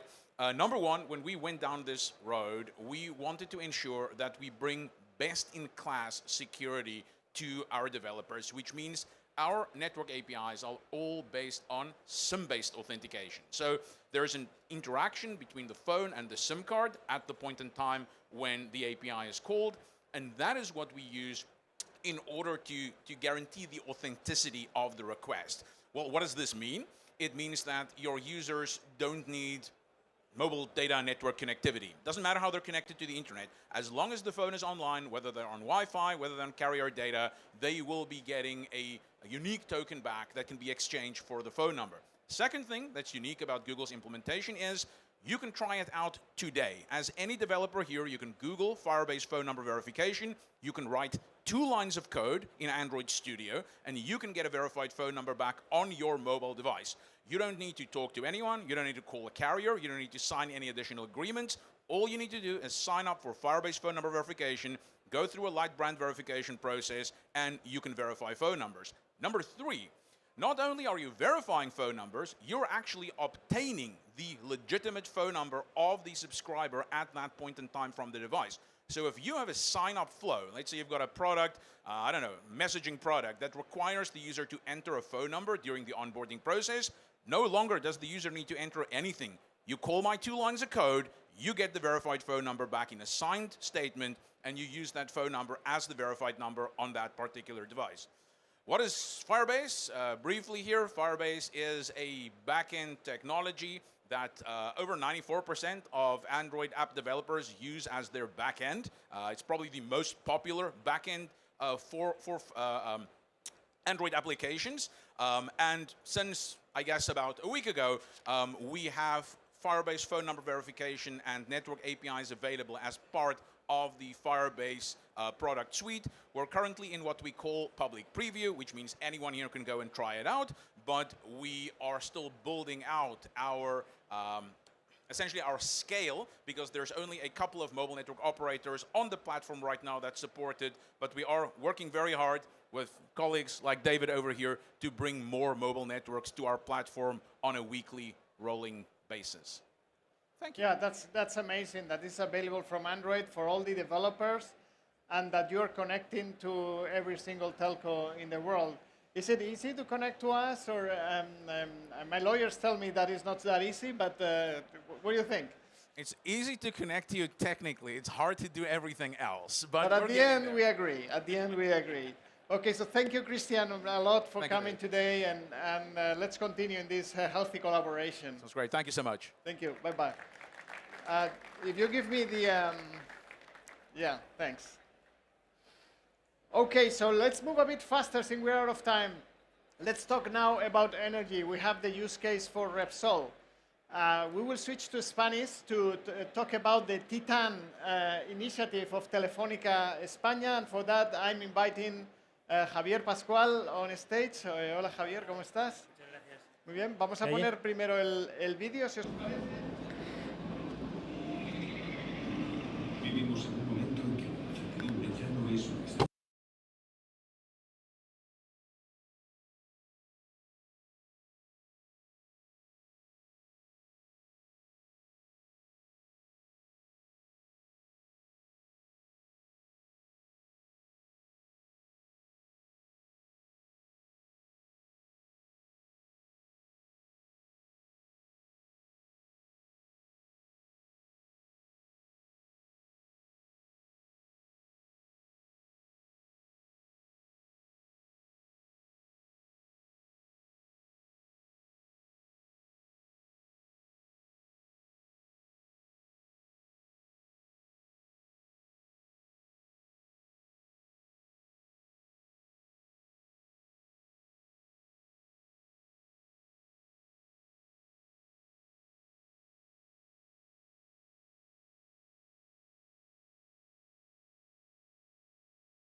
So what is Titan Connect? Well, as you've seen in the video, is the proposal from Telefónica that guarantees the resilience in the communications of our clients.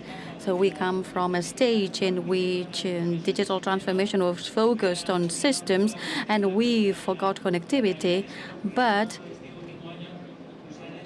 the reality has shown the importance of connectivity for our businesses and being connected to your clients as well. So Titan, as you can see, is our proposal and allows us to guarantee this resilience in critical moments. So the API of Open Gateway, what's the role of Titan Connect? So we are talking about different thing. We've been talking about fraud, but here we are talking about an API that supplies services.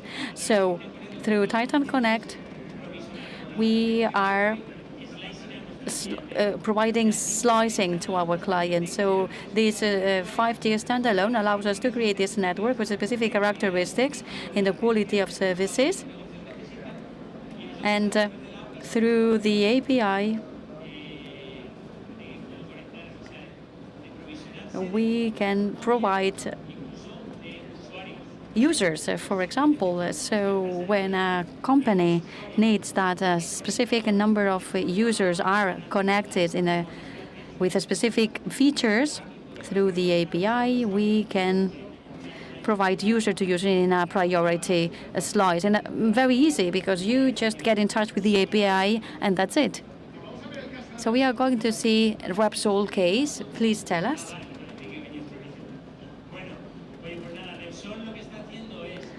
So Repsol has started an automatization process of its critical processes, and we try to understand how through connectivity we can move critical processes in each one of the different factories.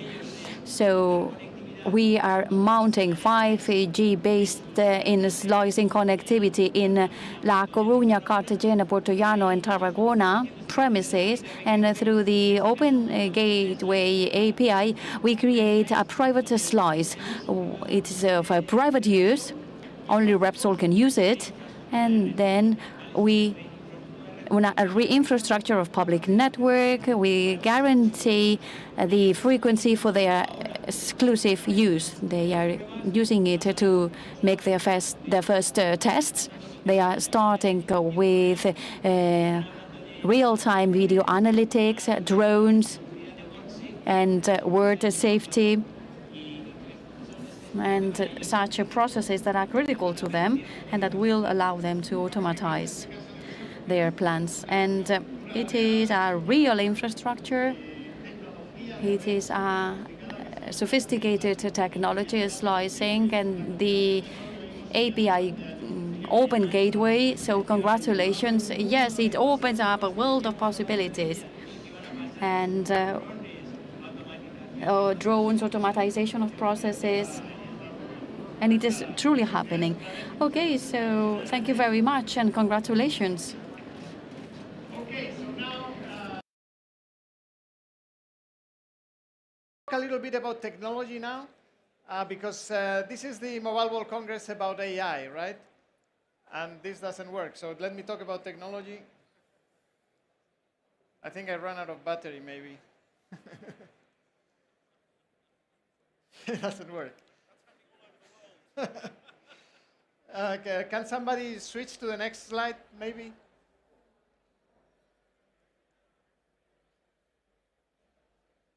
Okay, it will be coming, I guess. So we are talking about AI, and some people ask me, are APIs needed in the world of AI where you can ask questions? Why do you need to have, a computer interface? And the reality is that, yes, you need the APIs to actually actuate on the systems. So we have a system running at Telefónica where it's a demo for a bank, where the user of the operator of the bank can ask in natural language, is this customer using their phone, or they're using someone else's phone? And this goes through an agent that decides how to answer that question. So it asks an LLM, a large language model, and the LLM is already working, maybe? Oh, okay, great, technology.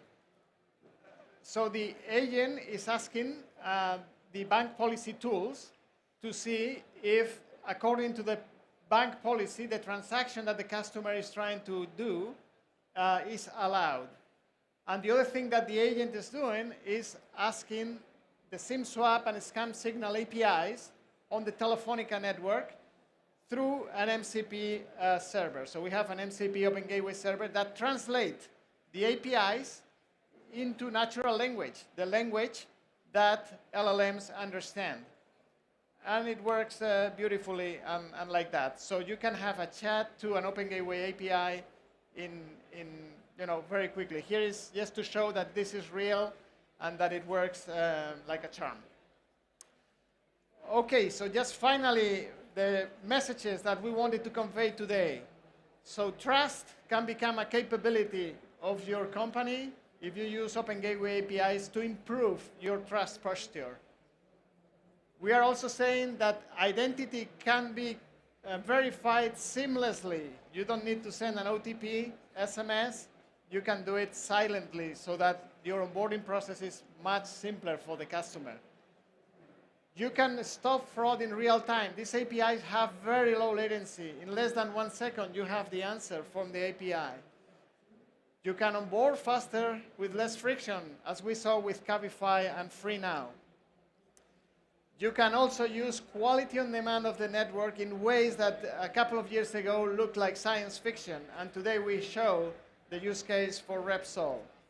So all of this is available thanks to the network APIs. And this scales across industries, with Aduna, with Deutsche Telekom, with Vodafone, with AT&T, with KDDI. All the telcos in the world are exposing this same functionality. So thank you very much. Thank you for staying here 10 more minutes than expected. And I hope you enjoyed the presentation. Thank you.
Buenas tardes. Sé que estamos en una hora muy crítica, hay hambre y me encantaría que vinierais todos a sentir. Hungry, but nonetheless, I would love you to join us. Thank you very much, those of you joining us. Thanks for visiting this blue ring here at home in Barcelona. You are at a ring of 15 meters diameter, and the purpose is to let it be your access point to digital technologies. What does this entail? Digital technologies in the real world, well, saving forests, optimizing emergencies, where, you know, the human eye doesn't reach. And today we'll tell you more about how we are redefining our operations with drones. In order to dig into this journey, it is a pleasure for me to welcome and host Don Jesus Coslado, Director General for Digitalization of the Extremadura government. He will tell us a little bit more about how technology is helping in the field of fire extinction and prevention, and Leticia from Connected Mobility. Put your hands together for them and enjoy the session. Hello and good morning to one and all. It is a pleasure to be here, isn't it, Jesus? In this session, we'll discuss about how mobile connectivity is transforming emergency management through connected drones and remotely operated drones. In the last few years, we've all seen how connectivity has transformed different industries, logistics, automation. But when it comes to emergencies, this transformation is even more radical and demanding. First, because decisions have real impacts, and because in emergencies, time is critical. Every second counts. This is why, in this context, from the Innovation Department, we've launched a pilot with a certain focus on fire extinguishing. We'll screen a short clip for you to understand the scope of the pilot and to better understand the operations that fire brigades perform when there is a smoke column spotted by a citizen.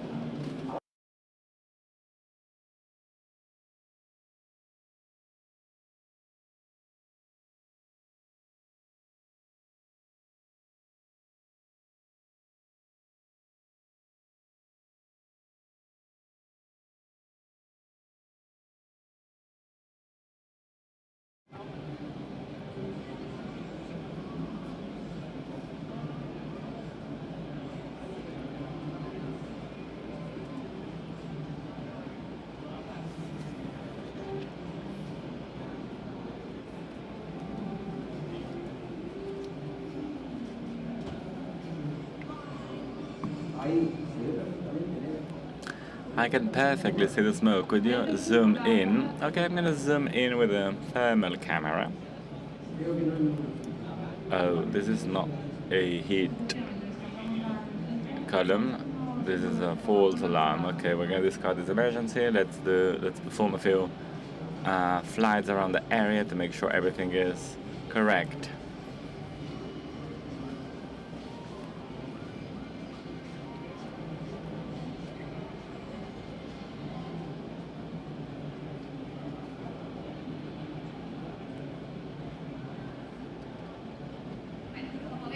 So as you can see in the video, so what's out there in the video? Well, basically two differential elements. First, the drone-in-a-box technology, these automated stations which ease the landing and takeoff of the drone as well as the recharge of batteries. These stations are designed to offer a 24/7 service and to reduce human intervention in the field.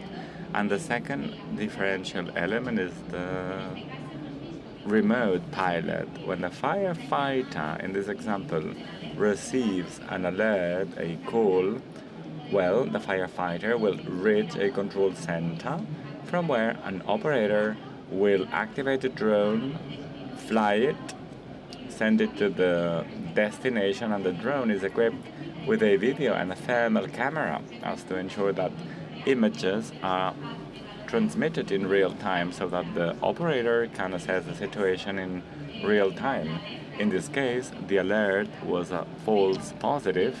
Nonetheless, the outcome is, of course, the outcome is important, yet the new model is even more important because it will allow you to validate alerts before they, you kick off a fire brigade or a helicopter. It will allow you to reduce unnecessary risks, optimizing public resources, and also buying time, which is what matters the most in the field of emergencies. Last year, we came to the MWC 25 and we presented the technology, a drone in a box, which is with a Nest, a Nokia, and we also told you about our capabilities in the drone sector. This year we've gone one step forward and we have crystallized the value proposition on the field. Where? In Extremadura. I would like to tell you a bit more about our value proposition in drones, which is based on two key concepts. First, end-to-end drone service. What we mean by that is that Telefónica offers an end-to-end service, not only a drones service, but also the capabilities of, well, we want to get rid of any potential complexity, both regulatory complexities and operational ones. We take charge of pilots, permits, nests, and the maintenance as well as the follow-up of the nests. We want the customer to focus on what matters, the business, in this case, the management of emergencies and decision-making. The second concept has to do with advanced operations, remote operations, which require of a delocalized pilot who can be 1,000 kilometers away from where the drone is located. For these remote operations, we need 5G. 5G allows us to keep control of the drone at all times and real-time information in order to carry out an assessment of the situation. If we combine these two concepts, this is what we get. This is what allowed us to go from a traditional drone model requiring of pilots on site to a new, much more agile and scalable model, and even more importantly, a model which is ready, fit for purpose. In this new model, we integrate operations and technology, allowing a end-to-end service, a service which is leveraged on the capabilities we have as a telco, our edge computing services, as well as our computer vision platform, which adds efficiency and automation to the operations. And all this has been brought to action in Extremadura. Pacos de Yuste. Apologies, this presentation is a mess. So here's a picture of the drone flying around the area in La Vera region. And we have installed, in the next slide we'll see it, we have installed a nest and a drone in a box. And we are partnering with regional firefighters to monitor fire and to carry out prevention mechanisms.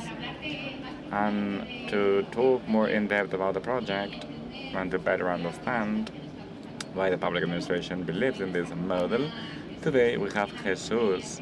As we already said, Jesus is the Director General of the Digitalization of Extremadura.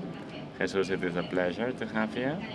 And I must say that you are an air modelist, and you've been amongst one of the first representatives in Spain in having a drone title. So not only you do promote drones, but you also fly them. So thank you. To give you a little bit more background information, I would like you to tell us a little bit more about what has happened this year. This summer has been a very hot summer a very critical summer when it comes to fires, especially in Extremadura. Extremadura has been one of the most affected regions, especially the region of La Vera. And in Cuacos de Yuste, the fire reached almost the door of your neighbors, so I cannot even imagine how terrible that was. I would like to ask you, what responsibility does the public administration has when it comes to leveraging on technology to protect citizens? So as you were saying, last summer, 2025, was very problematic for several reasons. It rained a lot in the springtime, so there was a lot of forest mass.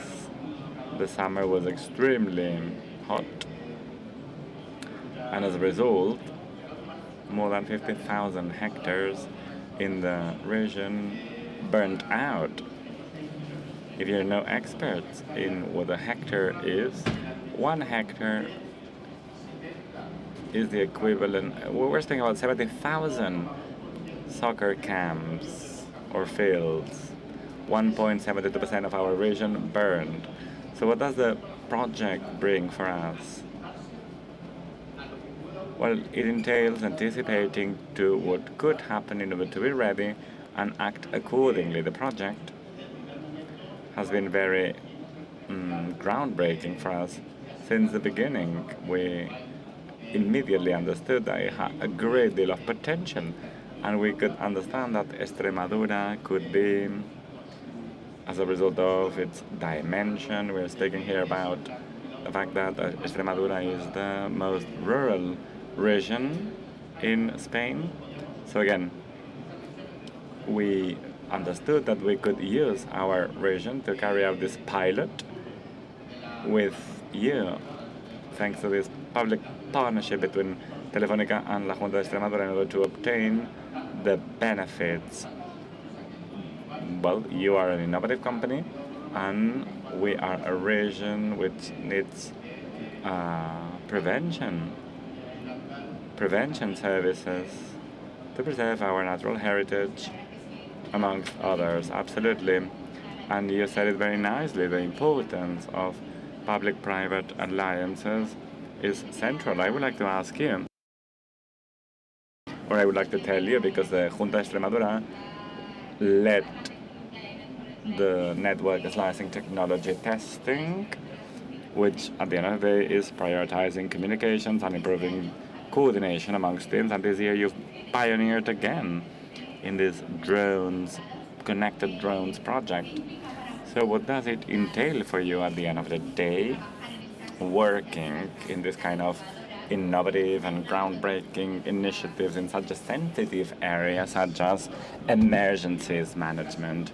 So I could summarize it in 2 words. 1, this entails responsibility. The responsibility public administrations hold towards its constituents, and inconformism, that is, not sticking to the traditional ways of doing things in our fight against fire, wildfires. And again, these 2 elements combined entail that we have decided to kick off pilots in our project, in our region, sorry. It's not being in the picture, it's not being the first in class, no. You know, when you have a problem in your region, you need to act accordingly as to ensure you have the necessary means to mitigate risks.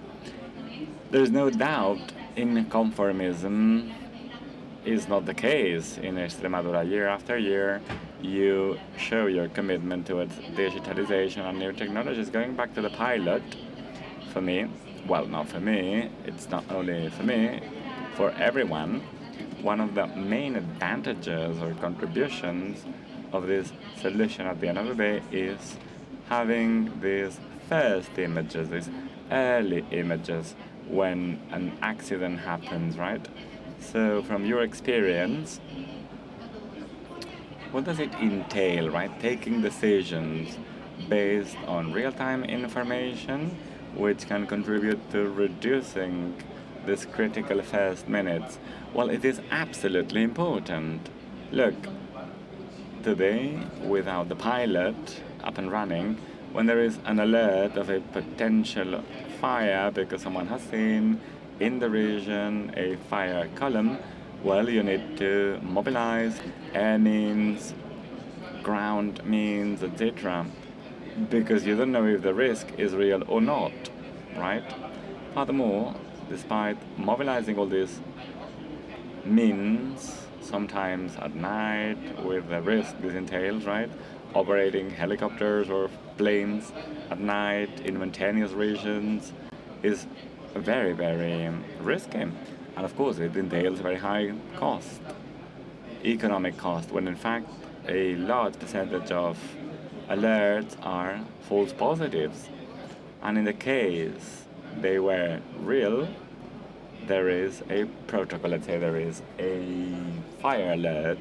Well, using a system like the one we've introduced this morning, well, allows us to get to the emergency faster and do a first assessment through thermal cameras about the real existence of a heat source and whether you need to mobilize terrestrial or air means. I have to say that behind a drone there is a drone operator, but also when there is a drone flight, there will be a team who will visualize the images in real time to determine whether there is a real heat source, which means that there is an active fire. So it is a very useful tool, as far as you say, and of course, as you said, operating helicopters at night, is it easy? Or maybe not? No, it is very complicated, especially in mountainous regions. There are accidents. In the fight against wildfires, accidents are not only discussed, because at the end of the day, oftentimes these are minor problems. Our frontliners work under extreme pressure, a lot of heat. Terrestrial means have to drive through very complicated pathways.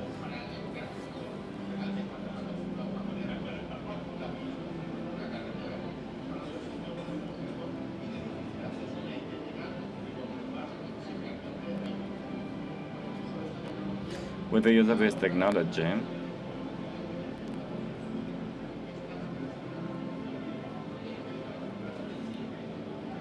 we are protecting citizens and we are protecting the environment. So again, the use case focuses on fire extinguishment, yet drones can be used in many other cases. So Jesus, for the public administration, and when it comes to protecting citizens, what other cases do you consider to be relevant? There are as many cases as ideas you might have. It's just an infinite field. Today, there are devices that can be inserted in drones, thermal cameras and RGB cameras. Plenty of things, hyperspectrum, LIDAR,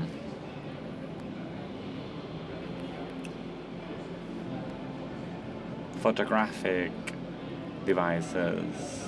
Say there's, I don't know, a flood that has affected an area. So you can use that to assess the affected area. Also, when people go missing in rural environments, thanks to the hyperspectral and to the thermal camera, if you swipe the area, you can predict where the person has been lost. Or, I don't know, in kinesthetic control, imagine you want to know how many headstock you have in a region. For us, this is very important to preserve biodiversity, so you can do the counting. You can do the counting of animals in an area, or, for example, the porcine pest that has affected Catalonia. So, for example, in the area where this happened, you could have also counted the number of units in the area, knowing where they are, etc. So there are many, many options out there. There are many, many possibilities out there.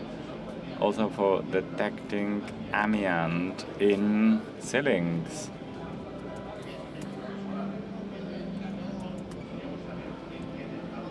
We can get to know in what roofs there's presence of abscetos. And I could go on and on forever. I could talk about so many other possibilities. Probably we could go on even longer than the mobile will last.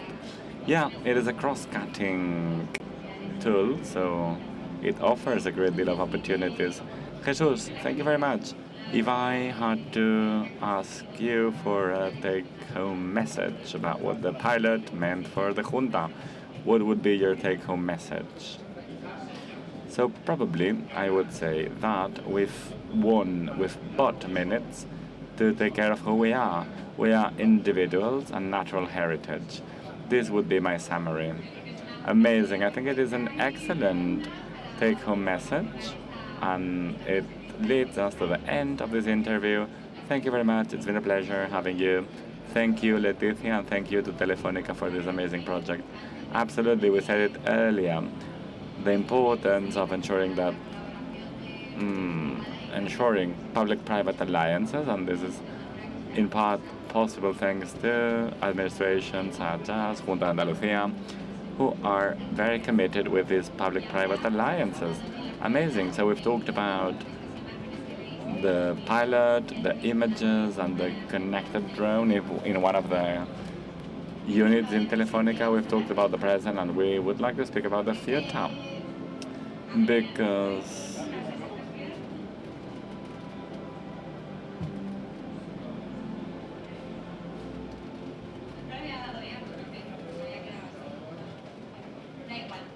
it doesn't matter, we're getting to the end, it's alright. So the pilot, again, this is not an isolated project, it is part of a workflow, a work line, which has been operating for quite a long time. Our innovation unit is based on 3 axes for the next 3 years. Exactly, next year will be a very ambitious one. So the first axis is moving forward in new tech capacities, capabilities. So new drones in a box, new drones in general, such as the FIFA drones to carry out long-haul flights. And we also want to explore new payment mechanisms, camera sensors, which multiply our operational capacity. The second axis is the integration with satellite communications in order to offer coverage where ground coverage is limited. And last, it's been said before by Jesus, use cases are infinite, so we're going to explore new ones, both for public administrations and for the industry. Infrastructure, logistics, and delivery, the last mile delivery. So this would be our main 3 axes for this year and for the upcoming years.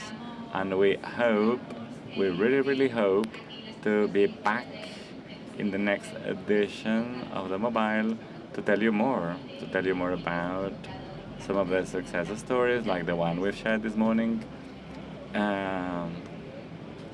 in Junta de Extremadura. Thank you.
welcome once again to the Telefónica. Now, in a world where defense is no longer something that relays solely on governments, where startups and private companies has a lot to do, a lot to say, we have this panel, this round table that Paloma Castellanos, head of WIDA, will present. So please welcome her and her invitees. Thank you very much. I have my microphone. So thank you very much, everyone, for joining us today. Let me introduce our panelists here. This is Dr. Tom Rondeau, from the Principal Director of the Future DG Office of the US Department of Defense. We have Vicente Soler, the CEO and co-founder at ChemMay. We have also David Barroso, CEO and co-founder of Countercraft. And we also have my dear Jesus Abraham, the Telefónica Defense and Security Strategy and Innovation Head. So welcome them into the stage. Please give them a big applause and let's the energy moving. Let's move the energy here. So, well, this is a very interesting topic that we are touching today. A very interesting topic that we are touching today, this roundtable. We are going to look at how commercial connectivity technologies are becoming part of the defense system and how this is changing the way we approach traditional national security models. We are also going to discuss why we need, because of this, closer collaboration between mobile operators, telco corporates, I would say, startups, and public authorities, and how the dual use are shaping the future of the sector. We will also explore how advanced cyber capabilities, such as threat detection, simulation, deception, operational testing, are helping to measure how resilient these ecosystems are in the real-world scenarios. And finally, we will touch the topic of the day, I would say, the topic of this mobile, that is ISAC, and how ISAC is a key capability for 6G, and how we need very strong public-private collaboration as essential to deploy this technology safely. So, well, I'm going to ask yourselves for a brief introduction before we start on yourselves and your role here. So let me start with you, Tom, please. Yeah, first, thank you for inviting me and letting me join this panel. So I'm Tom Rondeau. I am the Principal Director of Future Generation Wireless Technologies. We call it Future G for the US Department of Defense. So I'm the senior official for all research around 5G and 6G technologies, and I really represent the intersection and the interface between our needs from a defense and national security perspective with commercial industry that's driving the technology forward faster, more resilient and reliable than ever, and how do we make use of that effectively? Okay, Vicente, well, as he said, thank you very much for this opportunity, Telefónica and WIDA. So I'm Vicente Soler, I'm the co-founder and CEO of ChemMay, and at ChemMay we are focused on AI-powered network assurance solutions for mobile networks. We have been working many years on commercial networks, and right now we are starting to work with the defense sector, where the technology is going to be almost the same, and then we have a solution that is, as you said, the dual-use technology is becoming more and more relevant. And well, I hope that today we will have a better view about how dual-use tech can be very useful for this defense sector. Mm-hmm. Okay, David, you go next. Okay, so thank you, WIDA, and thank you, Telefónica, for having us here. So my name is David Barroso. I'm the CEO and co-founder of Countercraft. So we are a Spanish B2B cybersecurity company that we work on deception. And when we started the company, that was more or less 10 years ago, we started working with private institutions like banks. But slowly, we were working with defense organizations. So of course, we've been working with DoD in the US, MOD in the UK, MOD in different countries in Asia Pacific, Middle East, and Europe. So I guess that we are pretty familiar now working with defense organizations, and I think we have learned a lot about having a dual-use product, and happy to be here today. Thank you. Thank you very much. And Jesus, please. Thank you so much, Paloma. Well, my name is Jesus Abraham. I am the Defense and Security Strategy and Innovation Head at Telefónica Group. And, well, my responsibilities, as all of you know, it's trying to envision which is coming. So how dual-use technology is applying to this new paradigm we have creating with dual-use technology we are seeing in the new scenario, in the new theater of operations, and trying to get all those new technologies into our customers to add value to their current operations. Okay, so you can see that we have very interesting panelists. So let's start with this conversation. So Tom, let me start with you.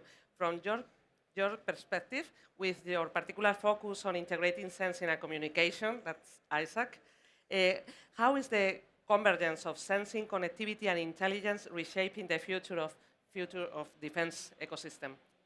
For us, Isaac, the integrated sensing communications. I mean, it's a huge opportunity for us to work more closely and integrate more with commercial industry.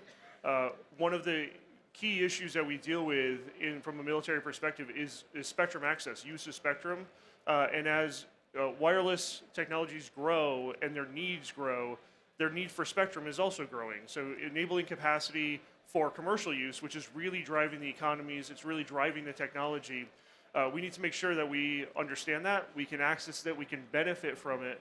And one of the key areas here is as Isaac is providing a sensing capability using commercial spectrum, providing new insights and new ways of interrogating the physical environment around us, that can offset some of the loss of spectrum and some of the loss of capabilities if we don't have dedicated spectrum for our own purposes.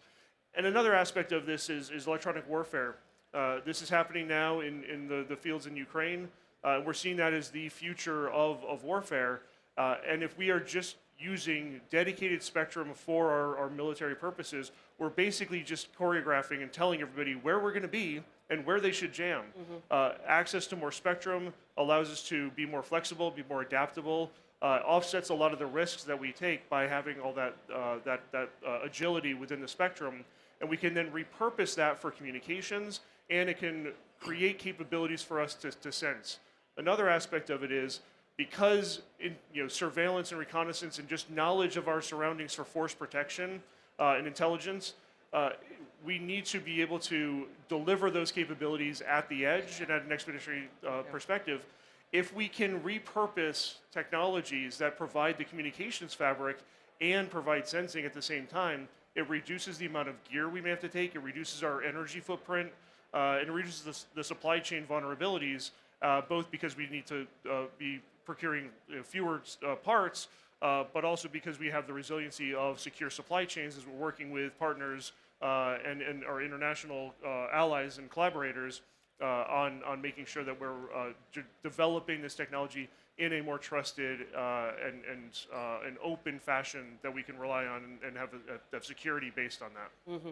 Okay, so Jesus, building on that, as commercial networks are becoming increasingly relevant for mission-critical environments, as you well know, how do telco operators are evolving to support these new use cases?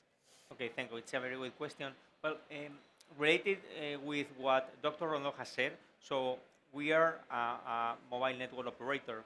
So if you think that these networks can be used for getting intelligence, for using as a communications layer, which is the main objective, but as well as a sensor, if you think about who is having the biggest of these three layers all around the countries where we operate at, it's Telefónica. So if you think that we've got all that infrastructure deployed in Spain, in Germany, in the UK, and even in Brazil, so you can use that infrastructure in order to get information.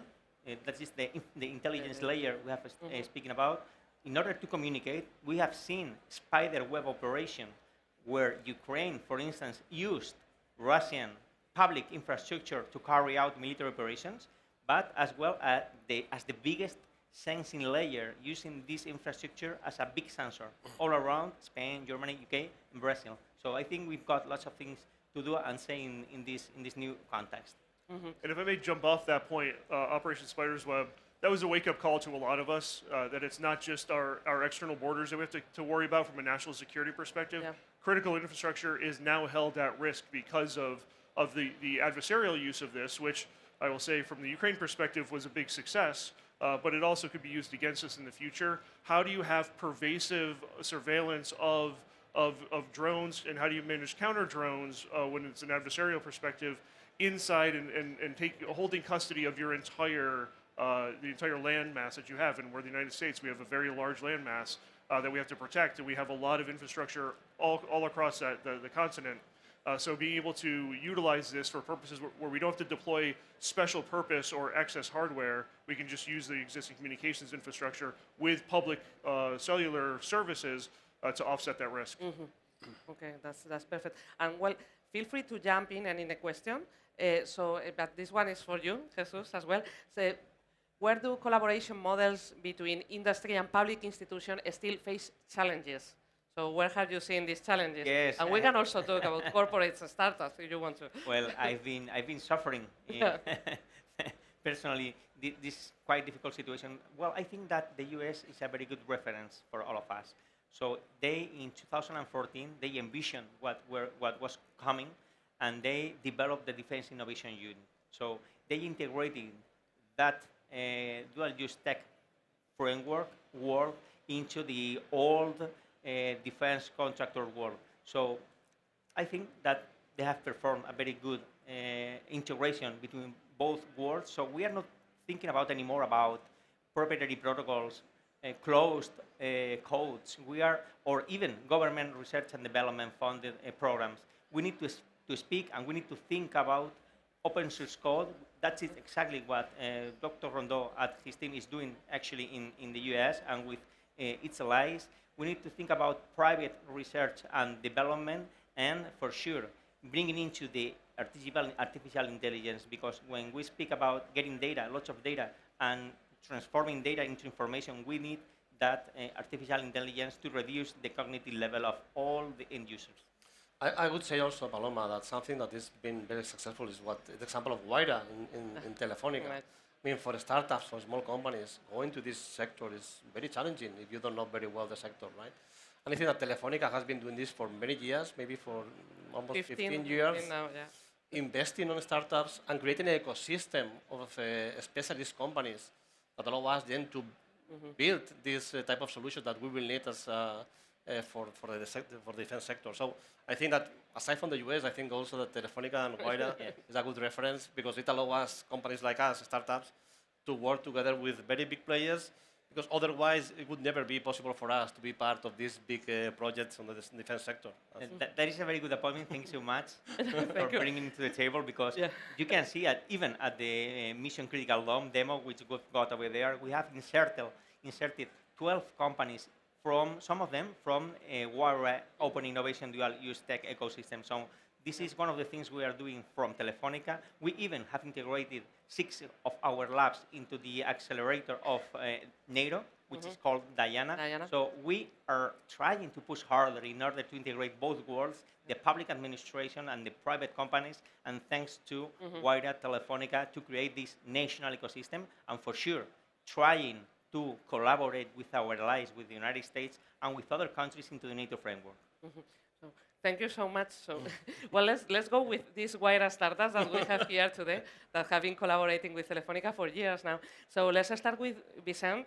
So you are building AI-driven network, and how are you helping the network to anticipate risk and strengthen the infrastructure resilience before incidents occur? So yeah, well, how do you work? I mean, we have been working for many years in the Telefónica network. I mean, millions of devices, millions of customers, thousands of NOBs. Obviously, the defense sector is completely different, right? There's a small number of users, there's a number of sites. But in reality, the needs are very similar. I mean, you need, for instance, spectrum analysis. We have been doing this for many years, identifying internal interference because of problems with the cables, external interference as someone that is interfering you in the case of the commercial networks because of illegal transmitters. In the case of the defense sector, is different. And I think in general, the AI here brings a lot of value. You can also identify, you can have positioning methods alternative to GPS, where you have location methods based on trilateration, based on fingerprinting and so on. And well, the configuration, the root cause analysis, once you have an incident, I think that nobody thinks about having an engineer looking at the issue manually. So AI is needed for sure for the root cause and brings a lot of value because it shortens the time to repair and also to analyze the threat. So all in all, I think that the AI is something mandatory, right? Yeah. Probably more on-prem than public models, of course. But again, also the data as part of ISAC sensing is very important. without data, there is no AI. So I think that's something that is very, very important also as part of this ecosystem. And when talking about dual-use technology, how are you applying that to these emerging operational needs from a defense perspective? Because you are now kind of, well, it's not pivoting, but Yeah, well, applying we your are technology adapting over our there. solution, and there are a lot of similarities because the networks are the same. But it's true that, for instance, we see that the cloud environment that we use in commercial networks, well, I think you know, is something that in the defense sector is more on-prem, and also the response time, and this is aligned with the ISAC. I mean, as of today, the data is coming from the handsets, from the terminals, every X minutes, maybe 15 minutes, 30 minutes, then you have a processing time, another 30 minutes. So then you have like maybe 30 minutes to 1 hour to make decisions. Obviously, in the defense sector, that's something that has to be immediate. And then it means that all the data has to be embedded inside the network itself and has to be processed very fast to have the right decision as soon as possible. So, but in general, I mean, the commercial networks and the private networks are, of course, certain differences, but in general, almost the same. Yeah, and it's absolutely right. The time to process information and create an understanding of what's happening around us, the speed to command decisions in the battlefield is critical for, so just speed to solutions. And you can't wait 15 minutes when you're under fire. You need to have that rapid access, low latency, and reliability that I think the technology is looking like it's producing. So the latency. So, well, let's start with you. David, you started as a kind of normal cybersecurity company, but now why would you say that traditional cybersecurity is no longer sufficient in hybrid or defense scenarios? Well, I guess that there has been a mind shift in the last few years that we were in perhaps 20 years ago, we were thinking about detection and response. So we were detecting incidents, we were responding to them. So we were playing the whack-a-mole game all day, jumping to incident, solving the incident, going to the next one. But I think that in the last few years, there have been that change where we're shifting from detection and response to control and disrupt. Because the people we are facing, they are, of course, many occasions, they are state-sponsored groups. So they have a lot of skills, the capabilities. They have lots of people working, trying to attack my organization or my government. So I think that there is now a very thin line between being a government organization or a private company, because the people that are attacking you are similar. And we've seen that, for instance, nowadays, every time there is a new vulnerability that affects any of those edge devices that anyone is using, like VPNs, etc., there are groups in different parts of the world that they are doing reverse engineering of the patch in less than perhaps 30 minutes, using, of course, AI tools and everything that they can use. So they can create an exploit so that they can compromise any organization that uses that VPN that has not been patched in 1 hour. So everything is changing, tables. It doesn't matter if you are a government or if you are a private company. Yeah. I guess that you are in the same space, more or less. And we've seen that, for instance, a couple of weeks ago, I think it was in Singapore, there were a number of telcos that were compromised by a specific threat actor from Asia. And all of them, all the telcos in Singapore were compromised. And it took a lot of time to detect that. And once they do the incident response, of course, the attacker was doing everything they wanted. They had different backdoors. So I guess that if you are a critical infrastructure, you are going to be targeted for sure. If you are a large company, you are going to be targeted. Nowadays, during the last few years, if you are a small company, you are going to be targeted by ransomware. So I think that there is no, a good or positive, like a future for anyone. No, I'm kidding. No, come on. Well, for companies like Countercraft, there is. Yes, there is. Of course, there is a market over there. So what role do simulation, deception, and operational validation play in testing real resilience? So these tools. So I guess the difference of approach is that we try to engage with those threat actors. No, we just don't want to detect them. We just want to engage with them, gather information about them, trying to know what they're going to do, the next step, the things they are doing, why are attacking me, who is going to be the next that they are going to attack. So trying to be in their minds somehow, getting information, very key information that can be used for intelligence purposes. So I think that's a different approach, like trying to gather that information, not trying to see or detect them in the next attack, trying to be more like an pre-crime, if we can say, no, like it's like in a movie, trying to know in advance what they're going to do or who they are going to attack. So I think that's the different approach, and that's I think that we are pretty powerful in the defense sector because, of course, they want to do that. They want to be predicting what a specific threat actor is going to do in the next few months, or which tools are they going to use, or which AI capabilities are they going to leverage. So I think that's the difference that we can provide to our customers.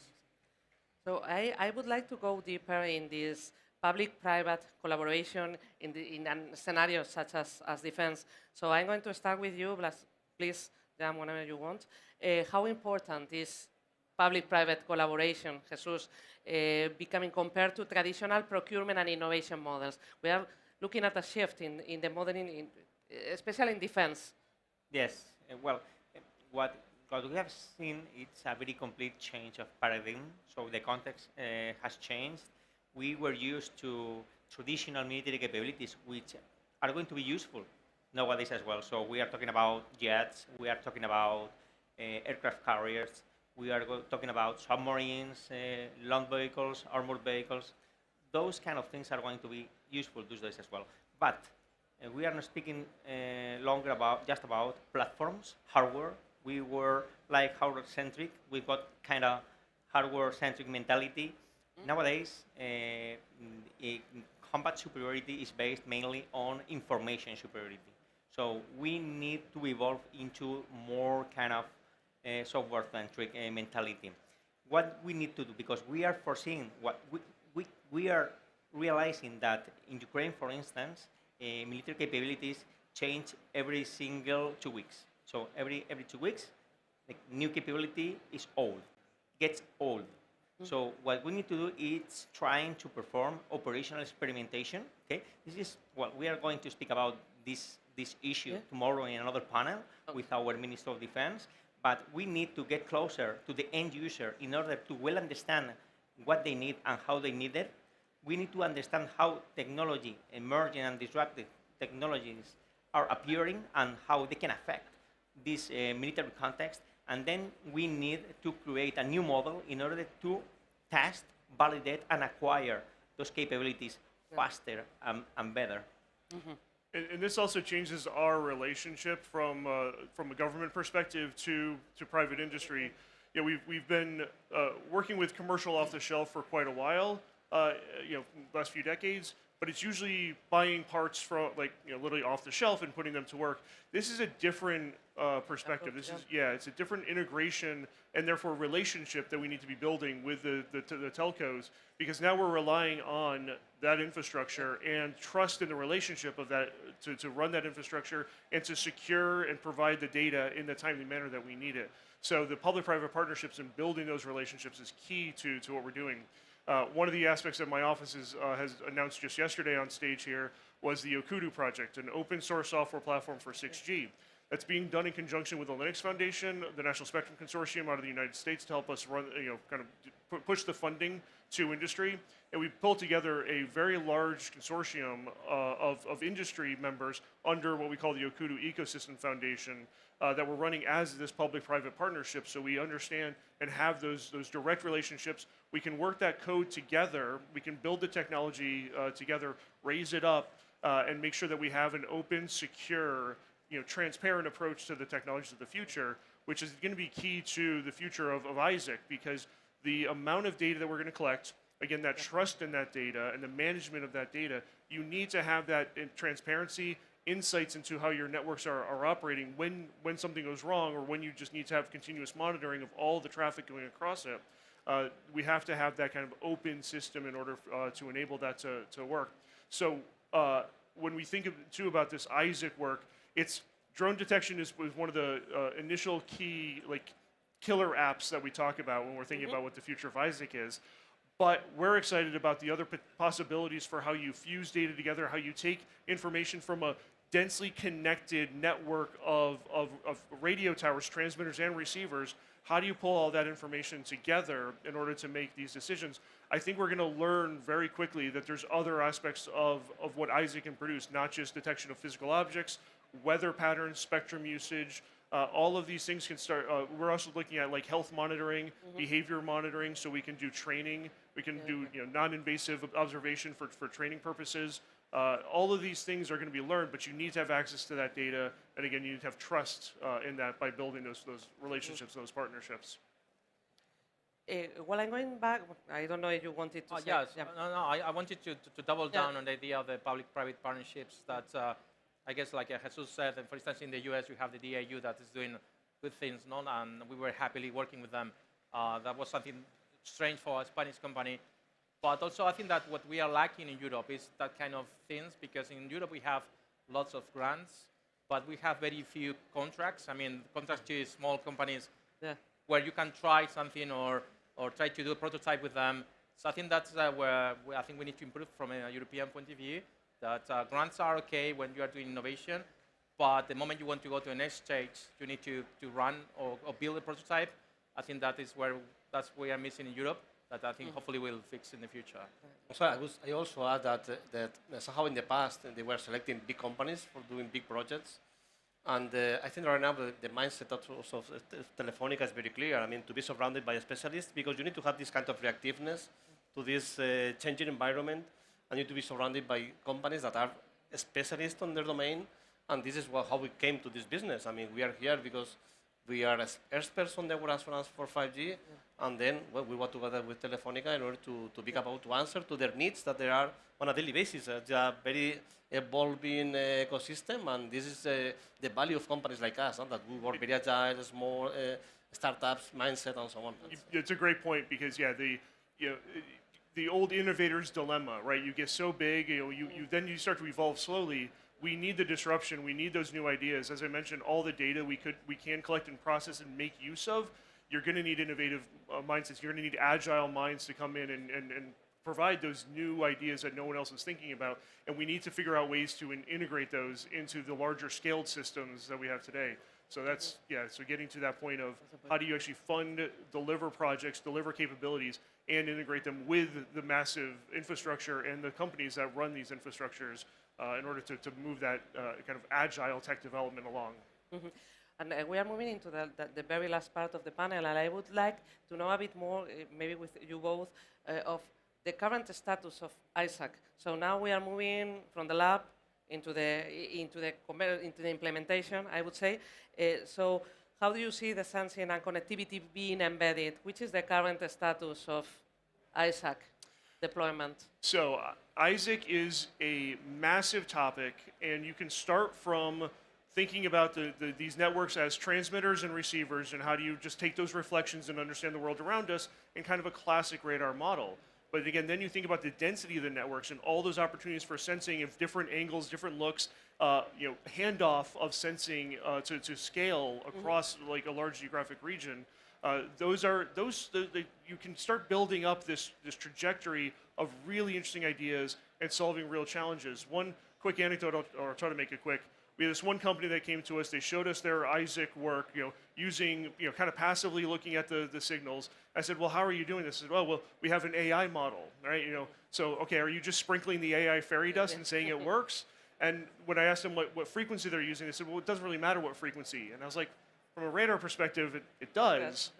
But they're like, oh, you would just throw it into the model and it'll figure it out. And I looked, I was like, oh, I don't know, maybe you're right. But that's the innovation that I'm looking for, is then mixing kind of traditional signal processing, information theory, and new AI models to kind of think about how all this information goes together. So we're there with certain aspects now. In the next year, my office will be funding a significant number of ISAC research projects. And in the next couple of years, we're going to see some real innovation cycles coming out. It's coming pretty fast. Okay. Thank you. I think the challenging here is going to be the data, the amount of data that you are receiving, and the response time to process everything. Right now, in mobile and current commercial networks, we are receiving tens of terabytes of data per day, and we are facing challenges in terms of being capable to collect because of the transmission bandwidth that you need, and also we are having issues in order to respond very fast to the analysis, and something that with ISAC is going to be even much challenging than today, right? So it's let's see. But yeah, I mean, the amount of data that we have today, together with this information, is going to give you a lot of information for making the right decision in the right time.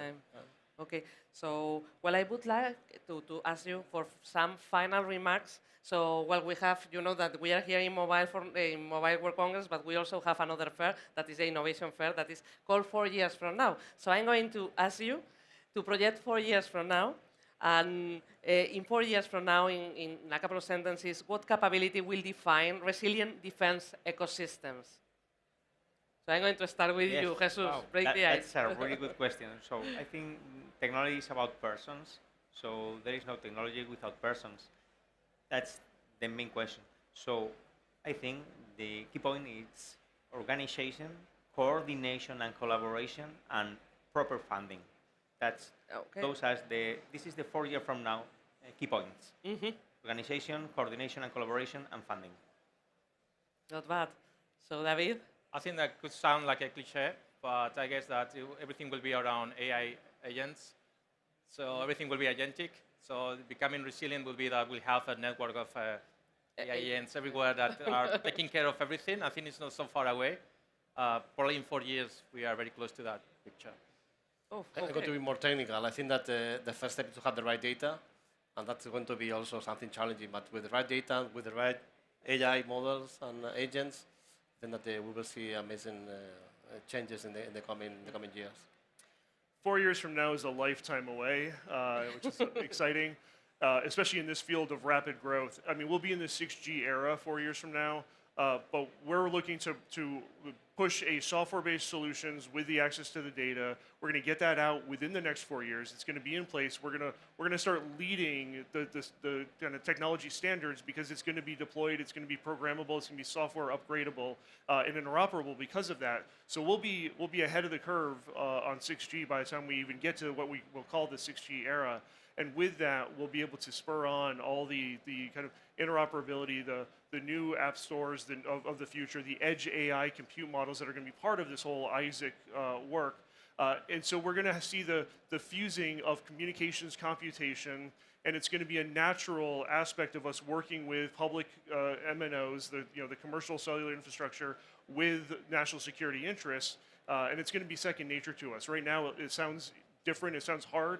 Within 4 years, I think it's going to be adopted, and it's going to be natural for us to work together. Okay, close. So thank you very much for the panelists. So give them a big applause today, and hope that you have learned a lot about security and defense. Thank you. Thank you very much. Thank you. Thank you. Muchas gracias. Igualmente, como siempre. Thank you very much.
welcome everyone.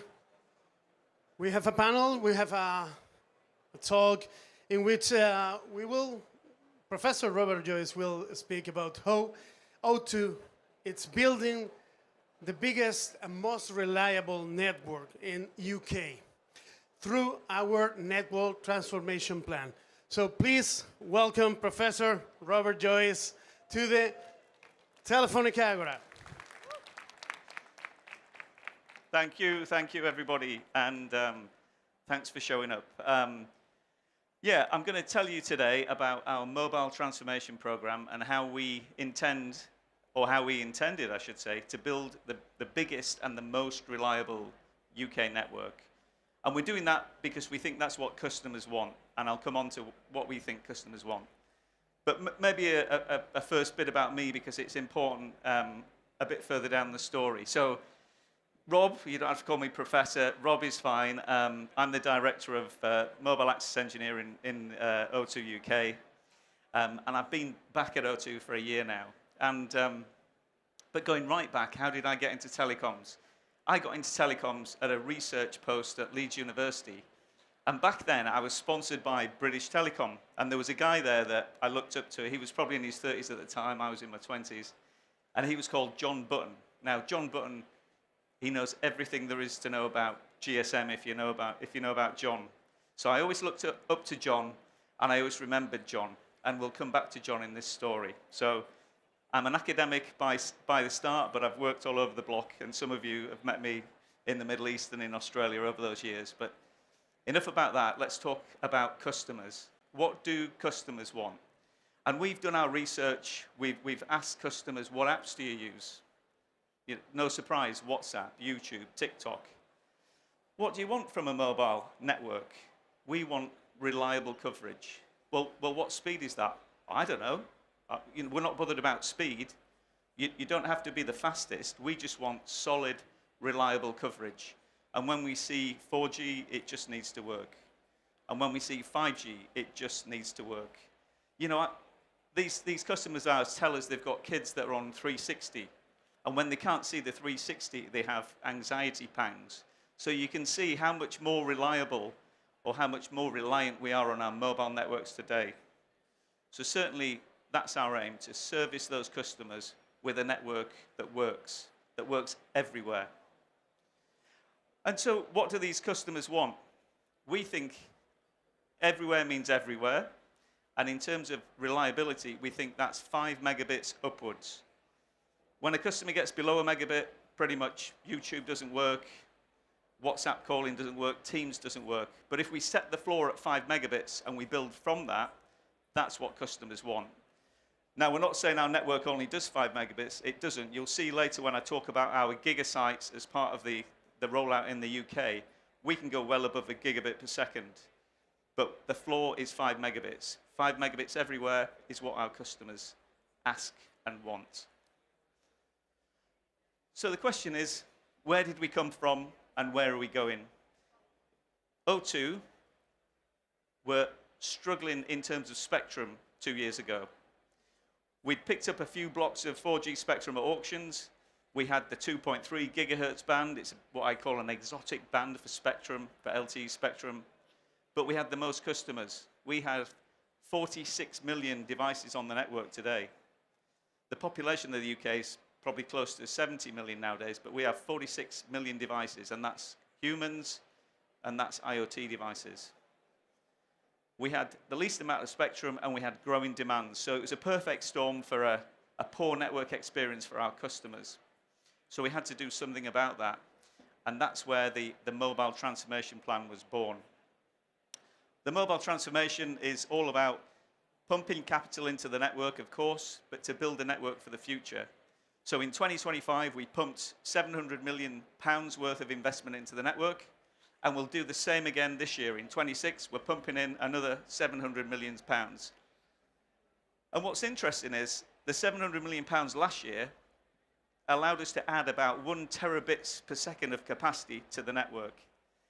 And our shareholders, Liberty Global and Telefónica, will enjoy me saying that this year, when we pump £700 million into the network, we're going to deploy 2 terabits per second of capacity, because we've become a lot more efficient with how we spend that money and the technology that we're going to use to buy with that money.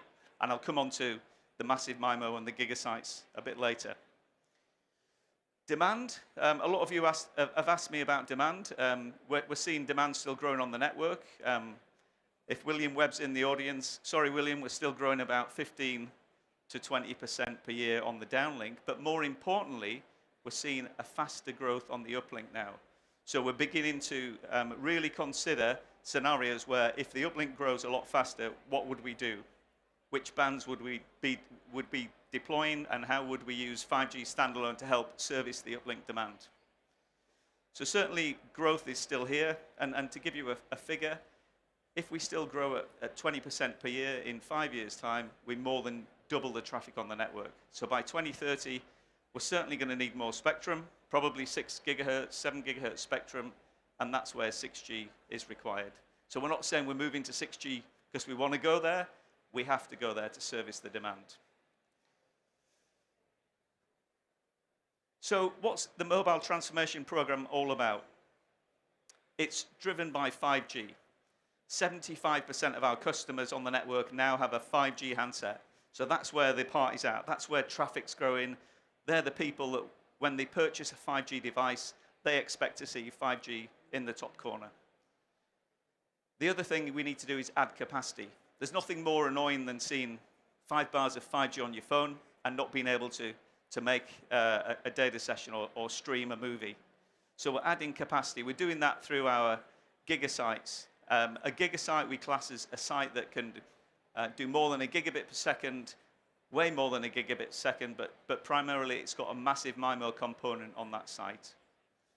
And then we're also expanding coverage. We recently switched 3G off. We finished switching 3G off just last month, and we're going to take that valuable low-band 900 spectrum, and we're going to deploy 5G standalone in the 900 band. So again, we expect to be able to build that reliable coverage using our 700 band, our 800 band, our 900 band, and then our 1400 band. That's what we class as our low-band carriers. So we're going to get really solid low-band coverage everywhere. And of course, we're customer-led. So it's not a question about doing the easy sites. It's a question about where do customers want coverage? Where do customers want capacity? And so we have our, what we call our customer-led moments that matter focus. So we're focusing on, as you expect, train stations, airports, railways, roads, all these places where customers have told us, if I don't have coverage, it's a problem. And you've probably all been there. You've probably all been sat on a train, maybe in the UK, definitely, where the inspector comes round and he says, can I see your QR code? And yeah, it takes a while, or you're trying to get through the barrier and the people are behind you. And so coverage matters in these key areas. I mean, another stat that we heard recently was people are more interested about coverage on the way to work than on the way out of work. And that's because on the way to work, you're checking your emails, what's my schedule, what's my boss say, what do I need to do? On the way home, you're either asleep or you're watching YouTube. So people want coverage more on the way into work, funnily enough, than they do coming out. So certainly, we're customer-led where we're deploying these upgrades. And so spectrum, since I'm an engineer, let's talk about spectrum.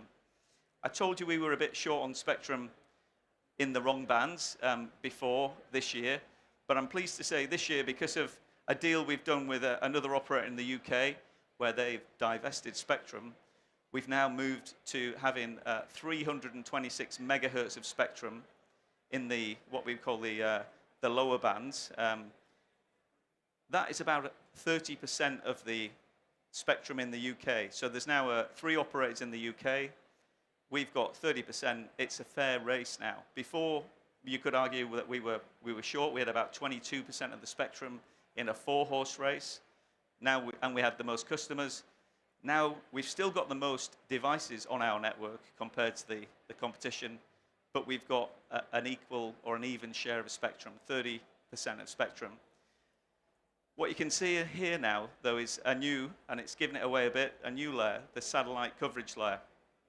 So we're using satellite 5 megs at 1800. We've then got our low band, our mid band, mid-band TDD, and then all the way to millimeter wave. So we recently acquired 1.8 gigahertz of millimeter wave spectrum, some 800 in the 26 gigahertz band, and then another 1,000 megs in the 40 gigahertz band. So millimeter wave is there. We have it banked. It's there for the future. We now just need to allow the ecosystem of devices to catch up. But it's going to be a prime band, I'm sure, on top of the 6 gig in the future for 6G. So that's the spectrum picture. Moments that matter. Where have we been deploying this spectrum? Now, this is Twickenham Stadium, or sorry, the Alliance Stadium at Twickenham, I have to call it now. So, but this is where we have the rugby matches in the UK. So, unfortunately, I guess Spain's not quite in the 6 nations or 7 nations yet, but when you are, this is where you'll come to watch England play rugby. So O2 are the sponsors of England Rugby. And so it's really important that we have a good service in the stadiums. Again, it's a moment that matters. It's a moment that matters. It's not a question of going there and not having coverage. You want coverage. You want to be streaming your pictures back to your family or to your mates, to your Scottish mates, but maybe not this year. So this is where we need capacity. And to give you an idea of how many sectors are in there, there's 34 dedicated zones. So we have a rule of thumb, it's about 2,000 people or customers per spot beam. So we've got 34 sectors around that stadium, all delivering 4G, 5G capacity, both standalone and non-standalone. So for us, we believe that's the most connected stadium in the UK. We've also covered other stadiums as well. So we take Wembley as an example. We're now in Wembley with 5G standalone in Wembley. But more importantly, around Wembley, we've also put lots of small cells. So from the tube station, from the underground station to Wembley, or Wembley Way, we've got adequate capacity because a lot of people are preparing for the match. They want coverage. They want to meet the mates. There's nothing worse than going to a stadium, trying to meet your mate for a ticket, and you can't get WhatsApp through. So certainly, again, another moment that matters. And we're doing lots with stadiums. Sunderland is another good example. So Sunderland Stadium in the north of England, that was our first neutral host stadium. We worked with Boldin Networks there. Boldin Networks put a neutral host in there, and then we've connected to that. And again, we've seen throughput, average throughput go from a few megabits per second to tens of megabits per second in the stadium during a match. Other places that matter, clearly the roads. Lots of people tell me that they can't make Teams calls on the road, and I often worry that they're doing video Teams calls while they drive, but hopefully they're in the passenger seat. But we've certainly been concentrating on the roads. We've added more capacity. Recently, we've added a lot more coverage along the M6 toll road. That was one of the known sort of not spots in the UK. And clearly, we're driving connectivity, not just for people in cars, but also the cars themselves. A lot of people have complained about EV chargers not having coverage, meaning they can't use their app to connect to the EV charger, pay for the charging, or just to read the news while they're sat in the car waiting to charge. So coverage is becoming more and more important as we move towards electric vehicles. And of course, my old favorite, I often tell a story. When I came back to the UK last year, I got on a train from Leeds, and I probably saw 2G, 3G, 4G, and 5G all within the space of about a minute. And when I got into the office, I said, I'd been abroad for 12 years, but I said to the team, what year have I come back to? So, real problem on British trains and real problem on the underground. Can you believe that Barcelona's had coverage on its metro system for well over 10 years, yet in the UK we still haven't covered all of the lines? And that's not O2's fault, it's not the operator's fault, it's a UK PLC challenge. But we're getting there. Again, with Boldin Networks, we've now started connecting the stations, and we expect to cover the majority of the underground by the end of this year. The other thing we've been doing is concentrating on railways. So we recently covered an extra 45 miles of East Coast Main Line up past Newcastle towards Scotland. And this year, 2026, we're doing 2 massive projects. one with Cellnex. We're going to cover the London to Brighton main line. So that goes in this year, so solid coverage on that line.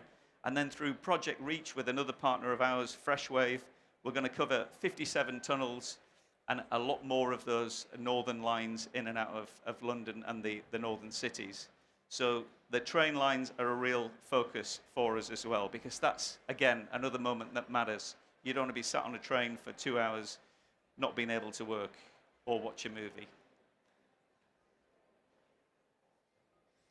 And the other thing that we're really pushing out now is 5G standalone. So 5G standalone, this is the proper 5G as we call it. We're deploying 5G standalone in 700 megahertz, 900 megahertz, 2.6 gigahertz, and 3.5 gigahertz today. And we expect to refarm the majority of our spectrum towards 5G standalone over the coming 5 years. We expect that in 5 years, only the 800 megahertz will be reserved for 4G, and maybe a portion of the 900 will be left for 2G. The rest will be 5G. And we're now the biggest 5G standalone network in the UK. You may have seen the press release yesterday. 87% of the population are now covered by our 5G standalone network. And we're the operator that does. We don't just talk about what we're going to do in the future, where we'll be in 2030. We're already the biggest 5G standalone network at 87% today, and we intend to keep growing that coverage. The other thing we're doing is deploying small cells. So again, we've deployed the most small cells, probably because of the spectrum issues we had a few years back. We were putting in small cells for capacity, but now we've got the spectrum on the macro cell there. We've got this great asset of 2,500 small cells that we're now upgrading to 4G and 5G to even increase the coverage and capacity even more in our key cities, again, in areas that matter to our customers. The other thing that we're doing is we're deploying next generation gigasites. So if I show you what a gigasite looks like in a moment, but before I go there, I'll talk about the rural coverage. It's not just about capacity in the cities. We don't just want speed in the cities. In fact, we want coverage, reliable coverage everywhere. So we've been working with the shared rural network to roll out coverage to the more rural areas of the UK, whether that's in Wales or in Scotland or in England in the southwest. We've been deploying what we call our SRN networks. These are shared rural network sites. And O2 was the operator that built most of these for the UK. So we're certainly ahead of the game in terms of providing rural coverage from the terrestrial network.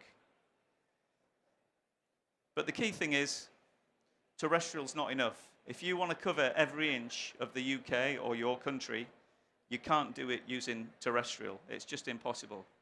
So that's why it's so important to think beyond terrestrial, and that's why we're pleased to announce this week that we have become the first European operator to launch mobile data services from satellite.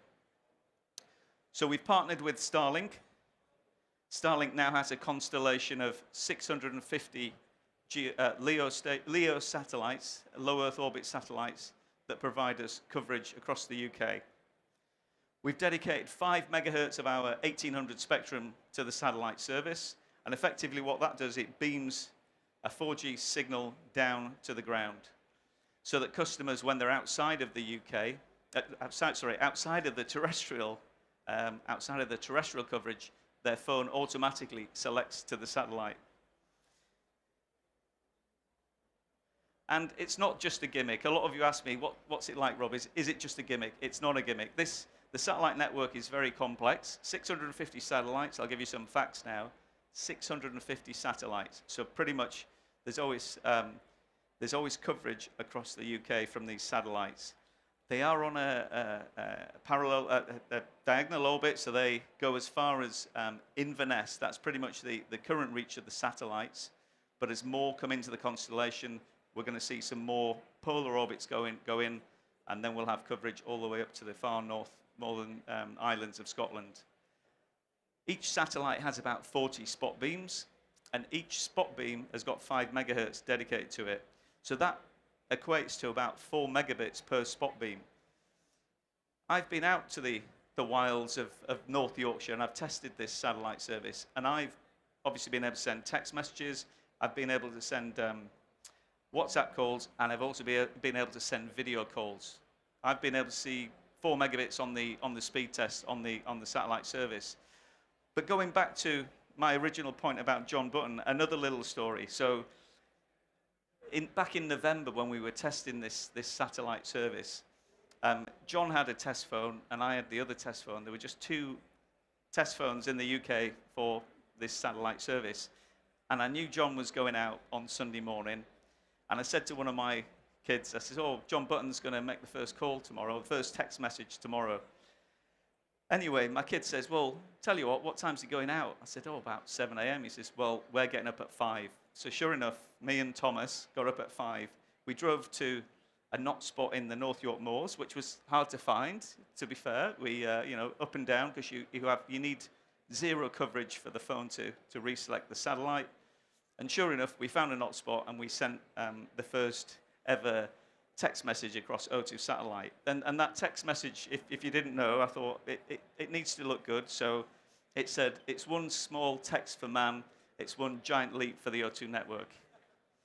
But and after all that, I spelt satellite wrong, but that's another story. So O2 satellite is live. It's reasonably priced. It's £3 a month, so that's about €5 a month. It's a bolt-on, so you can add it or you can remove it. We expect our customers to try it. Hopefully they'll like it. But it's for those hikers, it's for those bikers, it's for the sailors, it's for people that just want reliable coverage everywhere. So going back to my mission at the start to build the biggest and the most reliable network, we certainly now fairly sure we are the biggest network in the UK. So the next question is, how do we add reliability? And we're going to do that through innovation and through sheer brute force in terms of deploying sites. I see Cornerstones in the audience, so I'm sure they're going to help us deploy some of these sites. But this is what we call our gigasite. So this was the first European dual-band massive MIMO gigasite. So the smaller antenna is a Nokia dual-band 2.6, 3.7 massive MIMO antenna. And to give you an idea, those 2 antennas there together can shift about, in total with all the 3 sectors, shift about 10 gigabits per second of capacity. Why is 10 gigabits interesting? Well, it's interesting because the last time I worked for O2, it was the London Olympics, and the peak amount of traffic during the London Olympics, the whole of the network, the national network, bear in mind it was just a 3G network back then, was 10 gigabits per second. So nowadays, as an industry, we really have come on, because within the space of about 12 years, we've gone from a network carrying 10 gigabits per second to a site being able to carry 10 gigabits per second. So we should all pat ourselves on the back for being in this industry that's delivering such great technology. The other thing that we're looking at in terms of reliability is how do we build sites quicker, cheaper, and more reliably? And this is an example of what we call pre-sector assembly. So whereas before you might go to a site, you might add another radio, then go back down, climb in the rain, add another radio, get the feeders crossed. We're working with a company called Vector Labs, and what we do here is, you can see this is an Ericsson sector. We pre-assemble the sector. Everything is torque wrench tightened. Everything is quality inspected. The whole assembly is then put into an anechoic chamber and shaken and tested to make sure there's no PIM issues. And again, I know some of the antenna guys are in the audience, so we test these antennas for PIM. So make sure your antennas are PIM-free before we receive them. Because we're going to shake them, we're going to test them. And then that whole sector is put in a box. It's taken to site. And on our first site, which would have normally have taken us about 2 days to swap from the old legacy kit to the new kit, we swapped it in 4 hours. Because this is just a straight power and fiber. It's actually a hybrid cable. So the rigger climbs the tower with a hybrid cable, plug, twist, connected. So this is how we're going to build the most reliable network using innovation. The other thing that we're about to do is we're going to move, we've got our macro cells, we've got our small cells that you saw. We're going to move to the intermediate layer. We're going to go to what we call our mini macro. And we've been quite blessed with the spectrum that we've got. The 2.6 gig and the 3.7 means that in that single dual band antenna, we can do 5G, we can do 5G standalone, we can do 5G non-standalone, and because 2.6 we can split 20 megs, 20 megs, we can do 4G and 5G and 26 as well, so 2.6. So we're able to, with a single antenna, do 4G, 5G, and that's what we're going to deploy just over the roof ledge. So if this was the top of a building, we're going to put it on the edge. It means we don't need steel work. It means it doesn't change the aspect or the look of the building. We should be able to get planning permission a lot easier. And so we've now tasked our build partners and our tower companies to start acquiring sites for us where we're going to deploy these mini macros. Far too often we're losing a lot of sites now in the places like central London as buildings get developed, and these mini macros are going to be key to us infilling that lost coverage and capacity. So the question is, we've been at this mobile transformation now for 12 months, and we're into our second year. So what have we achieved so far? And I think I'm pleased to say that we are already seeing the returns on our investment. We were recently awarded the Umlaut Prize for the most improved network in Europe. So we're now what Umlaut classed to be a good network. We were average before, we're now good. We're now in the Premier League of networks, if you follow those sort of things. But certainly the transition's been great. I think we gained 39 points in the score last year. So our stats are showing that customers are liking our network more. The average throughput's going up. The NPS, more importantly, people are feeling a lot happier about our network. And clearly the independent benchmarks, not just Umlaut, but OpenSignal, etc., are showing this great improvement. And then the other thing that we've recently been awarded for is the best coverage in the UK. And that was before we switched our satellite on. So I'm hoping that now we've won this 2 years in a row, we'll certainly win it 3 years in a row because of O2 satellite. So that's really what I wanted to talk to you about. I think it's all common sense. I'm a northern lad. I'm not trying to pull the wool over your eyes. It's all going to be simple stuff. It's all about coverage first. It's all about getting coverage everywhere we can, in the tunnels, on the trains, and across the whole of the UK with O2 satellite. It's then all about giving customers a decent throughput. 5 megabits is our floor. It's not our ceiling. Clearly, we can go much higher than that, and the network does do that. But let's give everybody 5 megabits. And then we can think about what we do with that 5G standalone network. And we're beginning to look at slicing now and what we can do with slicing and guaranteed levels of service and private networks. So certainly, I've told you a bit about how we're getting there, and I'm looking forward to standing up here, maybe not next year, but certainly I'm hoping the year after that, and telling you that not only did we build the biggest network in the UK, but we managed to make it the most reliable network in the UK. Thank you.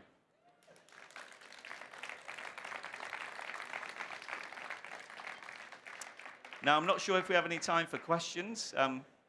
Do we? Or yes, no? No, apparently. So if you want a question, grab me afterwards. More than happy to answer any questions. Thank you. Mind the screen. It's about to move. Sorry, mate.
Muy buenas tardes.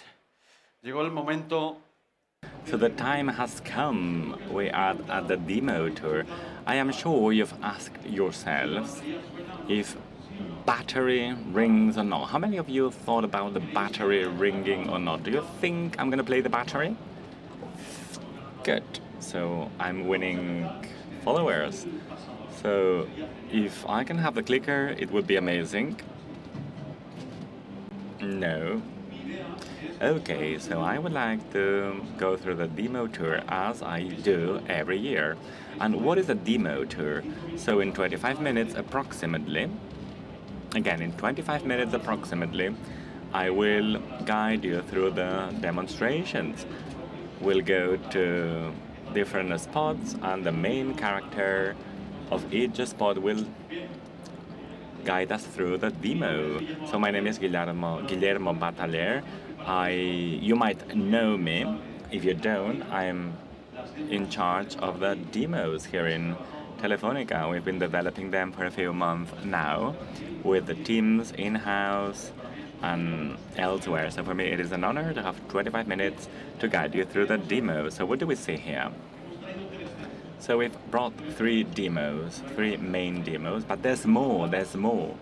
We can share live experiences in the stand, because in fact, this is something we are already experiencing, even if we don't know.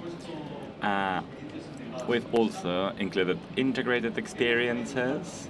We've brought the startups from hole number 8, and we'll have some of them here in the room, as well as experiences in other stands, such as Nokia's and others. So again, I'll do a short summary in 25 minutes. Good, let's get started. So the first demo, Titan Connect.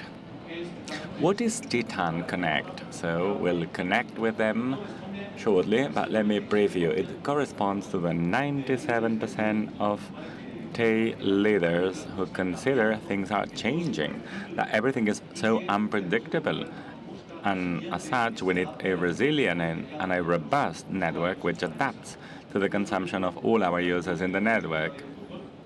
We've brought a study case about a soccer field in a match day, in an evening.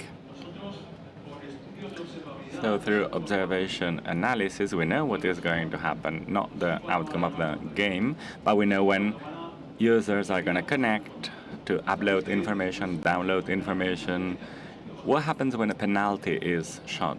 Do people upload or download information? They upload it because they record the moment. What about when the goal is scored? They download the information because they want to see the goal again, right? So we know the percentage of users in one team and another. This is possible. I'm not going to give you the outcome of the match because this is a secret, a state secret. But we know what is going to happen.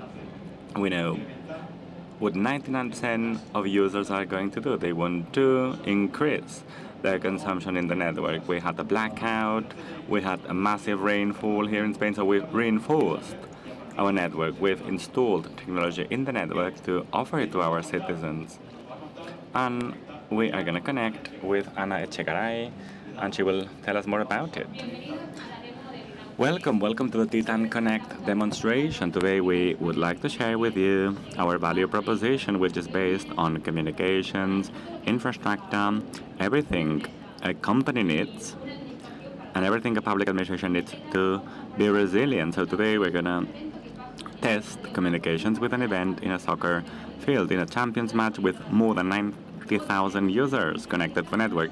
Then there will be a medical emergency with an ambulance, and we'll simulate medical devices. So we invite you to visit us. We will be here for you. Thank you very much, Anna. So again, this is one of the sides of the demo, the stadium. And if you've gone to the other side of the auditorium, there's an ambulance. The journey we've been working in for a month is, well, we've imagined a medical emergency in the stadium, and we wanted to respond to the emergency without undermining the network. We have 90,000 users. I need to ensure connectivity of the paramedics, because of course all the information flowing amongst paramedics is critical. But the match goes on, because as we said before, when a goal is scored, users send information and they download video. So this is Titan Connect, offering a robust and resilient network which adapts to the needs of each user in one same space. So the second important demonstration today here in this spot. The second demo is called, oh, I forgot the name. No, of course I didn't. Mission Critical Dump. I have been here for 20 years. There's a picture of me with more hair, and there was another king here in Spain 20 years ago. You got it right. I was younger, there was another king, I had hair. So what happens is, I can tell you that this is the most complex demonstration we've ever set up, in the sense that it's the largest deployment we've ever done. We've seen it both here and the Port Forum in Barcelona. The deployment is quite unprecedented. In 20 years that we've been celebrating the Mobile World Conference here in Barcelona. Before it used to be in Cannes. So since it started here in Barcelona, this is the most complex demo ever. And it's even more complicated. Even those of you who are not wearing a badge can be, this demo is accessible for users in the street and not attendees to the conference. So the statistics we're going to gather are not going to be limited to the Fiera of Barcelona. No, we're going to add information from all our visitors this afternoon. There's been a pass in the Port Forum, so we'll connect with the forum. Good morning, Guillermo, and welcome. Welcome to the MWC 2026, where we're going to launch Mission Critical Dump. Come here, I'm going to tell you about this project. Mission Critical is the layer which will protect us before natural disasters to save lives when every second counts. So what happens when a natural catastrophe arises? When there's a natural catastrophe, the first we'll all do is to gain awareness of the situation. There's an energy drop, communications fall, the network falls, and we need to bring back connectivity to the affected area. What do we need for that? We need hyperconnectivity, we need cybersecurity, in other words, safety and security for the infrastructure and for the devices connecting to the infrastructure. We also need AI as to reduce the cognitive overload, computation, end-to-end computation and cloud computation and critical services, which allows the operatives and frontliners in the area to fulfill their mandate, their tasks. Services such as the deployment of a unique command system, so that all the information collected at the strategic, operational and tactical levels to be shared in real time. This allows us to ensure that users have access to real-time information whenever they need it and wherever they need it, to take more informed and faster decisions, and this will contribute to saving lives. What else do we need? What else do we integrate in this mission-critical multi-domain air drones, rotary wing drones, underwater drones, terrestrial drones, and of course the command and control posts at the tactical and strategical levels through captive level. So users in the field carrying out the operation carry a mobile device, a tablet, or even a UHAV radio, because this project allows us not to focus necessarily on the means, but rather on the mission, right? You will be able to connect with whomever you need to without having to worry about the means. Again, we are amidst a catastrophic environment. There's no connectivity. We have deployed tactical bubbles, and these tactical bubbles will need to interconnect through the public network, through satellite, through radio bonds. All the Telefónica connectivity will be put at the disposal of those who shall help us when there's a catastrophe. And this is mission critical. We have several demonstrations here in the harbor of Barcelona, so please show up. Show up in Fiera or in Port Forum. Guillermo, thank you, and come visit us. Thank you. Thank you, Jesus. Thank you, Jesus, who is the manager of Innovation for Safety and Defense in Telefónica España. So before moving to quantum, I will say a little bit more about mission critical. I told yesterday to His Majesty the King, and in fact, a month and a half ago,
centers, whatever you like, you name it, any infrastructure which is considered critical can be served through tactical bubbles. Of course, action protocols will adapt to each circumstance, in this case, defense. So, more about critical missions. Before, I've been asked during the different sessions we've had with the customers, one client asked me, Guillermo, so say you get to the ground with a mobile unit and you set up this mobile unit in a, I don't know, a flooding, a river floating. What about if the unit cannot get there because there's too much mud?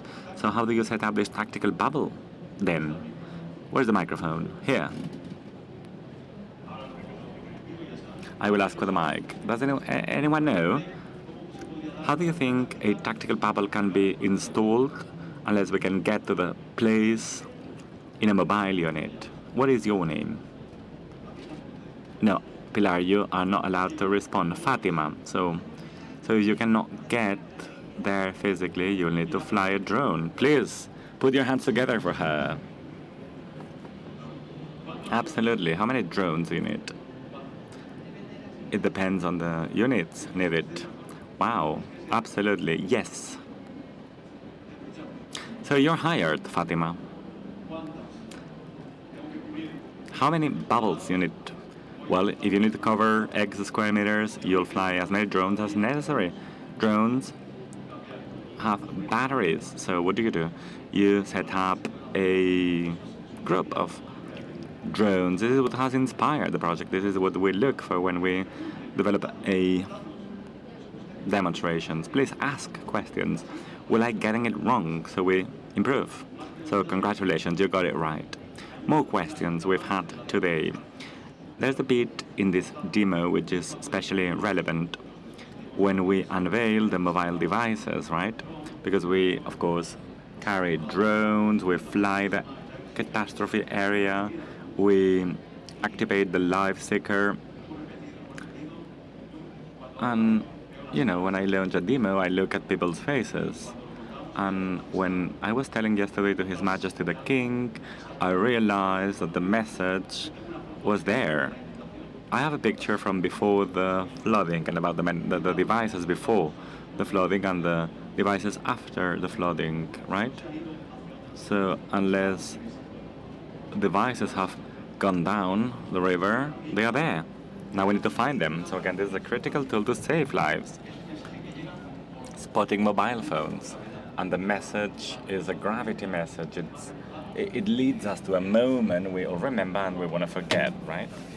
So again, congratulations to the team, to the mission critical team, because the experience is amazing. And you can see it in the harbor of Barcelona and also here. Thank you. And now let me move to Quantum Telecom. We have them there, Quantum Telecom. I'm going to get in touch with the manager of Quantum Telecom. A lot of feedback has been given. The Quantum team in Bilbao. So I am sure you know what I'm speaking about.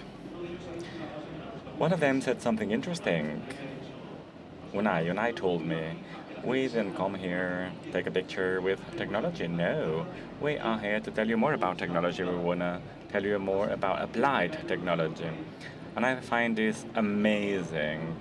This is not a quantum computer. It's a setup, in fact, and it's not operational yet.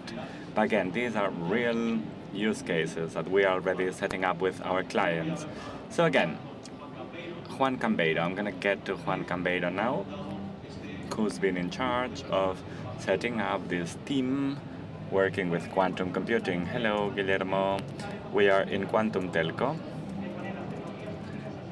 We want to put quantum technology at the service of our customers in a practical way, adding value to the customer. And we do so in 3 areas. One, Quantum 6 Communications. We are the first operator that has launched protected post-quantum technology, both for data centers and for offices, and we are diverse in quantum distribution, a groundbreaking technology in which we've been working for more than 15 years. We speak about applied quantum computing to specific use cases. GURF is an example, or the research of new drugs against cancer in partnership between 2 universities. All this through real quantum computing, like in the QM we have here, or the Fujitsu and Niller. All these are implemented projects under the leadership of the Echenique Research Center in Bilbao with local talent that we've hired experts in quantum programming. Last but not least, we have what we call Quantum Safe Cryptographic Hub, where we have services to support our customers in their IT transformation to Quantum 6 standards, as to comply with all the EU regulations. In summary, we put quantum technology at the service of our customer as to they can enjoy their benefits today and become more competitive and safer. Juan Cambeiro, if you don't know him, he's top. He's a master of the universe. Who hired him? Me. And that's what matters, right? Because this is not only about quantum. This is about people, about setting up an ecosystem, a team. Oh, please introduce yourself. What is your name? Hello, my name is Juan Combrado, and in partnership with my colleagues from the Technology Center, we are physicists, and I have a master's in quantum or in quantum technologies. Amazing. Oh, there, he deserves a clap, absolutely. So, what about the mobile? What do you think about it? Wow, quite interesting, to be honest. And I think it is good to have so many people with a genuine interest, people who are not looking at their phones while you pitch your project. I really feel like they are interested in what I say. I didn't know he was going to say it. You better... do you see yourself doing this job in 20 years' time? Absolutely. Okay, I have a replacement here. No, honestly, it's amazing to have you. They're all here because they are in charge of demos, and everyone has given me very positive feedback. They say, wow, these guys, these youngsters are amazing. Their salary is higher than mine, to be honest. If you have children, let them study physics. They will be employed forever and ever. They have a long future ahead. Physicists. Physicists, exactly.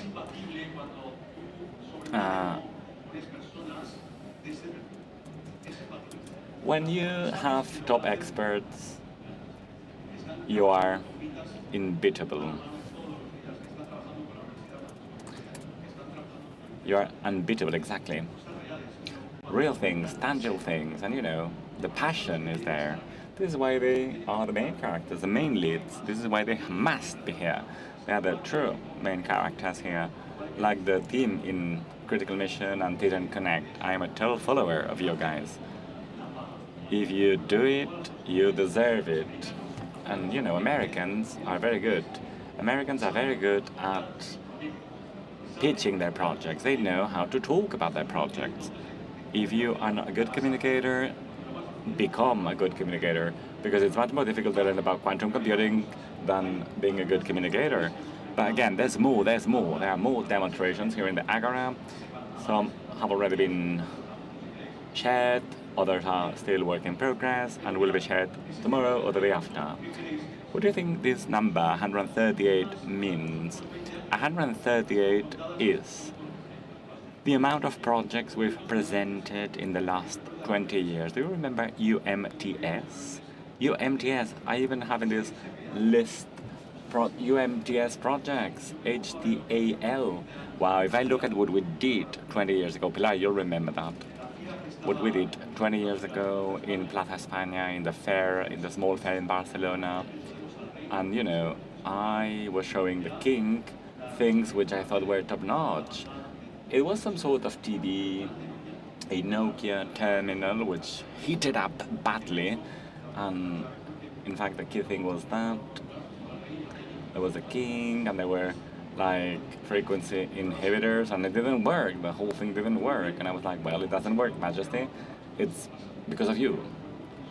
And he was very professional, and he was like, it looks very nice. And he went away. It's good to have a good relationship with the king, right? So these are things that make me lose my hair. So again, time flies, things are changing, look at where we stand today, and look at where we were 20 years ago. So there's more, as I was telling you before. Before I said that we have some interesting things here in the Telefónica stand. You can wear this, in fact. You can wear this, and this is called the booth. If you haven't heard of the booth, stand in the line, because there's no room until May. So if you wear this, you'll connect to the booth right away. Global Telefónica Solutions. Oh, a clap for Roberto Benavides in charge of the booth, the Telefónica booth. In fact, he has 2 more of these lenses. So what else can I tell you? Oh, this. This has been out in the market for quite a long time. This is the version number 2. I don't sell glasses, it's not my business. But in any case, oh, by the way, the ONCE, the Spanish National Blind Persons Organization, is going to show up anytime, because we've been programming on the SKM, Meta's SKM. If you wear these lenses and you look around, they will recognize the area and they will do an audio guide. And this is not Meta, this is Telefónica, because we've been programming on the Meta's SKM. Technology can be borrowed, and we need to explore it, and this development has been possible thanks to young people in Wire or in School 42. So unless we give them the opportunity, they will fly away. Do you know what I mean? So there are 4 units. Ask Pablo if you want to try them. You can enjoy an excellent experience. And you look really cool, because these are sunglasses. So again, you're going to look super cool.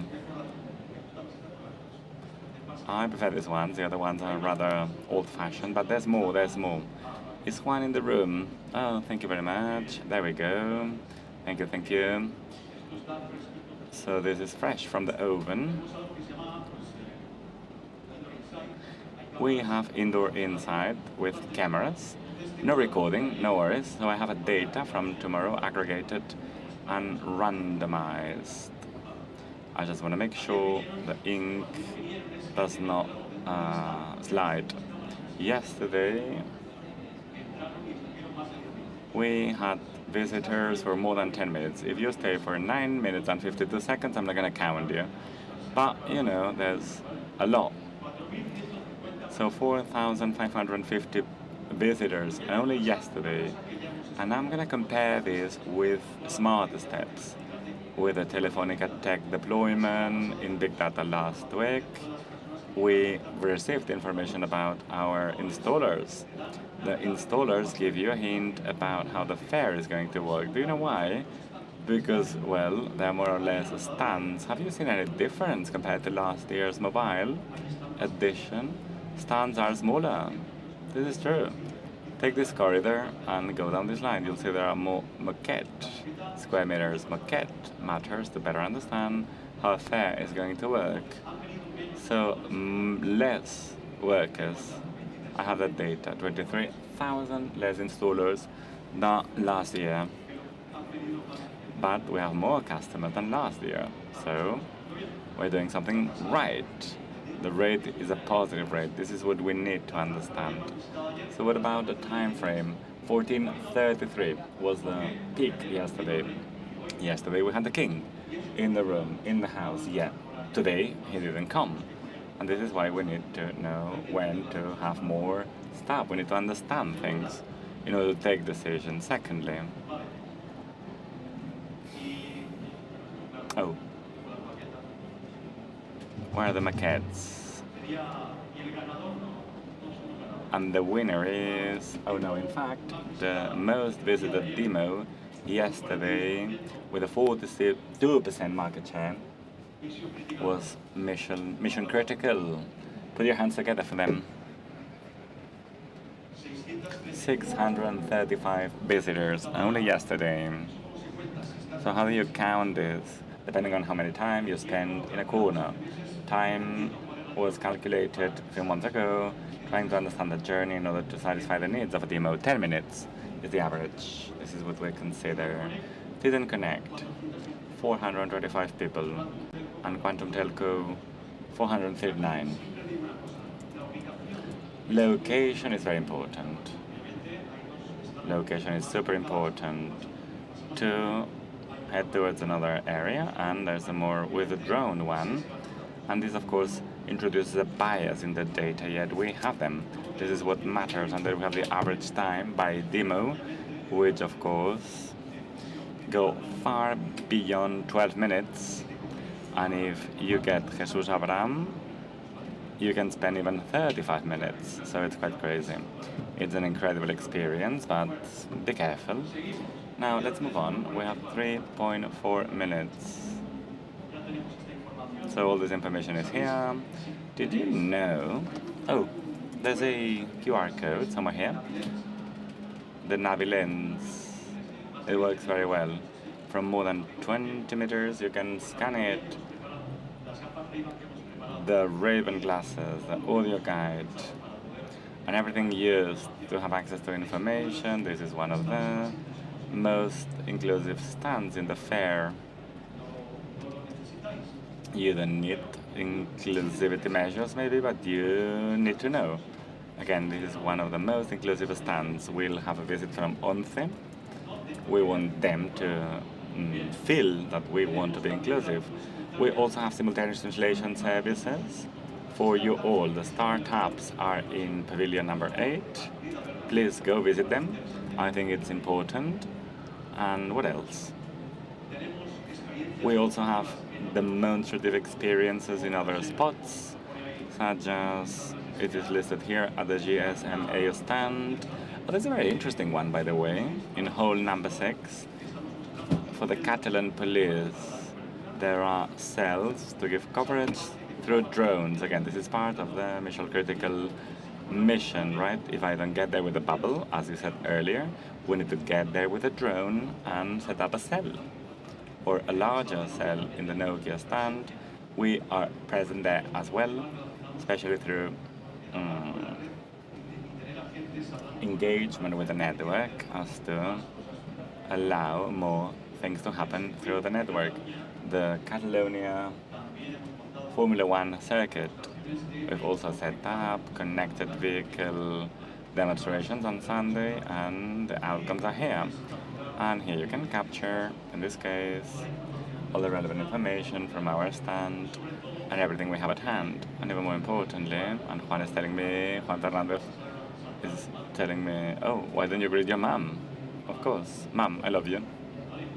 So thank you very much to all of you, and next year we'll bring you more projects and even better ones. Thank you.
Hola, buenas tardes a todos. Hello and good evening. In a few minutes we're going to start the last speech of the day, so please get closer because we're going to start. We're going to talk about something very important. We're going to talk about digital childhood. And we have Ana Bosiña, Head of ESG Customer and Business Development in Telefónica, and Lara Contreras, Head of Influence Programs and Partnerships in UNICEF. So, welcome. We're going to talk about digital childhood towards a better digital space for children. Thank you very much.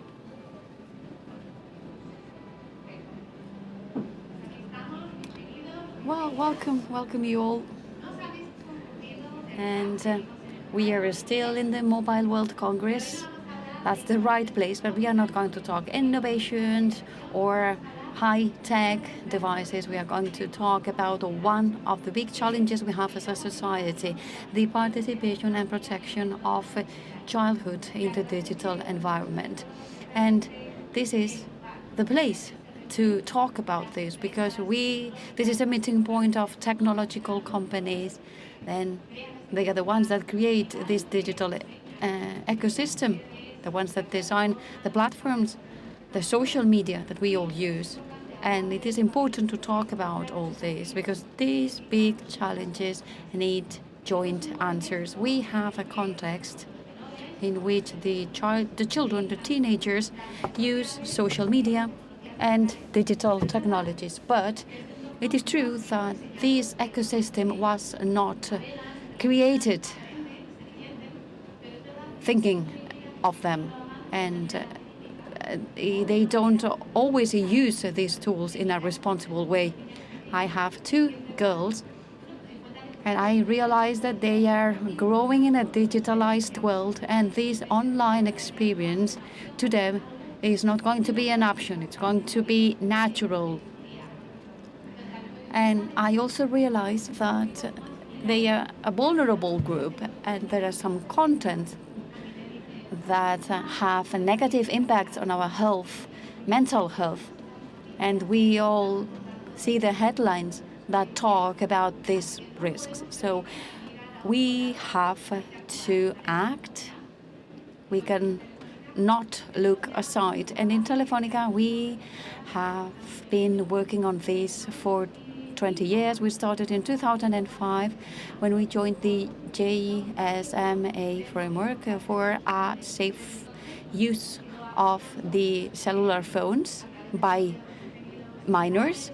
And we've moved forward with parental guidance and responsible content on the platforms and raising awareness between the society. And this is another proof of our commitment. And UNICEF Spain doesn't need an introduction, but it is the representation of our country in the UN Forum for Children. And it is a neutral organization. But when we talk about protecting the life and the rights of children, that's where UNICEF stands. Lara Contreras has more than 20 years experience defending and she defends that we have to care for children together, public institutions and private sector. Very well represented here, the academia and the families. And with this approach, we are going to start this session. There is a report, Children, Adolescents and Digital Well-Being, done by UNICEF, the University of Santiago de Compostela, and the engineers and IT college, with a survey to more than 100,000 minors. And it is the greatest in its scope. And the interesting thing in this conversation is that you share the main conclusions of this research so that we can understand how technologies can have an impact on children and adolescents and also the challenges. Okay, thank you very much, and thanks to Telefónica for giving us the opportunity to talk about something very relevant.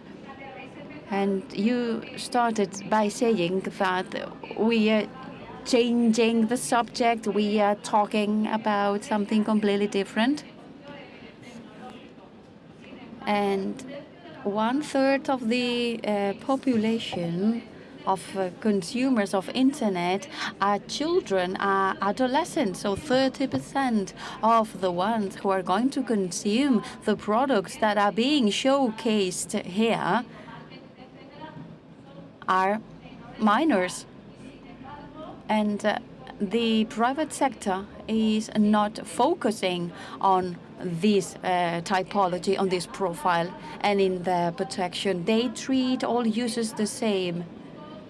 And the likes, the trends, and how can they consume better your product, but they are our children, our daughters, and our sons. And we are the ones that decide the product that is going to be developed. They're the ones that are not thinking about our own children. And some figures of the report that you just mentioned. These figures are obtained through surveys to these minors. So it's their perception. And Internet and the digital world is a world in which children and teenagers are. It's their world. It's a parallel world. And they are there, as you said. It is a world that gives a lot of positive things.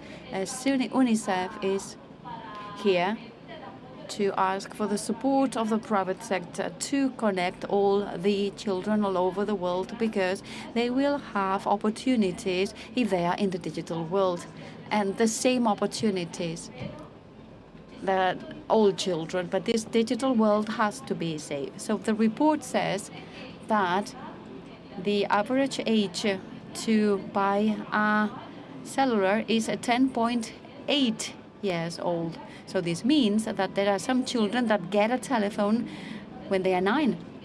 80% of children that are below 12 years of age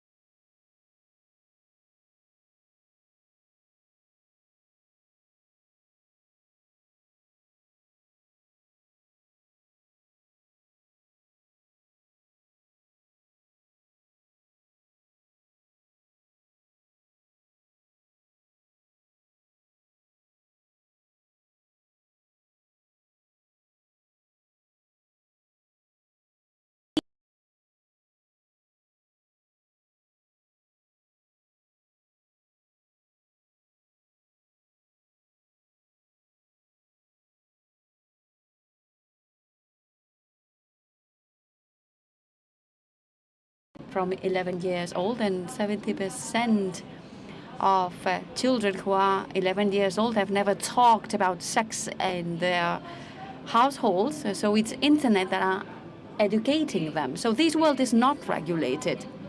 This world is putting them in danger. They are not receiving the support that they receive in this physical world. And it is a big challenge, you're right, and we were talking that in the end, technology has been designed without taking these users into account. They represent 1/3 of the users of internet. So it is the moment to check the numbers and take measures in order to start changing all this. And it is a great responsibility.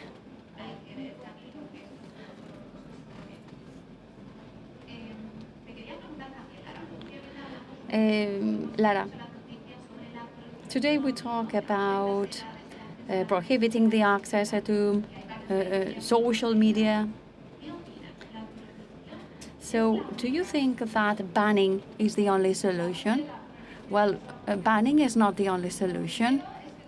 First of all, we need to ask the children and teenagers if they want us to ban the access to internet. Well, we all know the answer.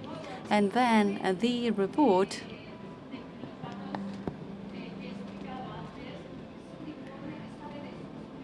is obtained by their opinion. So banning is not the only solution. You don't lock a child because there are dangers in the street. You have to teach them. They have to be capable of facing these problems and managing these problems. In the digital world is the same. The digital world has a lot of positive things. They can socialize, having a critical thinking. It helps democracy, and it helps to contact other people. And not being connected means that you are reducing the rights of children and teenagers. But we need to accompany them. They said, we need help. They know they need to disconnect. One out of two put the cellular to sleep, and the we as well. So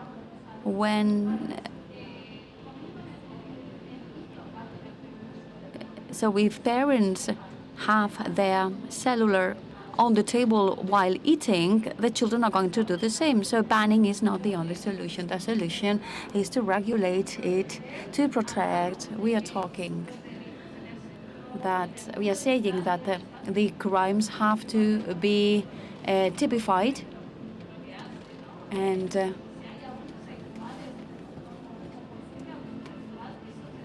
we need to stop it the same way as you would do it in the physical world. And it is important that the schools have tools and to train the children, and not only to protect themselves from danger and to use the world in a healthy way. So it's not healthy to spend so many hours. It's important to put the mobile aside when you go to sleep. So to be aware of the dangers, to train them, to accompany the families in my generation. And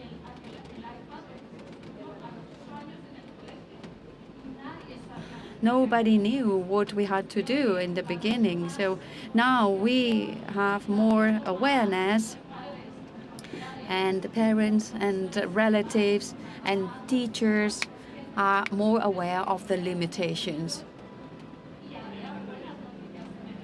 And there were good news, for example, sexting or meeting and strangers is being corrected. So we are correcting some dangers, but there is still a long way to go. But banning is removing a right, and we need to maybe change the age and giving them a cellular later on. And I spend time with my children watching the YouTubers, and sometimes they are not horrible. Sometimes they learn things. My children are learning things about history and what's going on now with Iran, and developing critical thinking. So in many occasions, you need to be with them, to understand them, and then to correct the things that are not appropriate. Yeah, I think that during many years there was this lack of understanding, of knowing the impact of the technology. But it is just another scope, and you need to be present with your children, talk to them in an open way, to identify them, and to help them, and to know what we need to do. And all the public institutions as well. And Lara, which is the responsibility of companies in the construction of a safer digital environment, and what can we do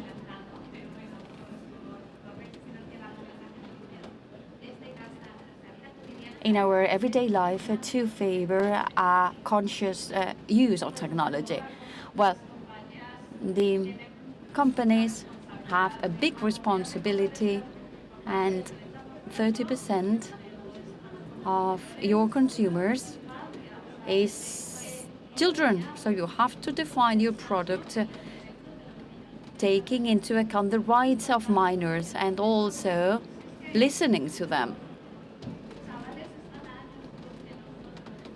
Because the minors are better than we are in the use of digital world, and they find uses that we cannot think of.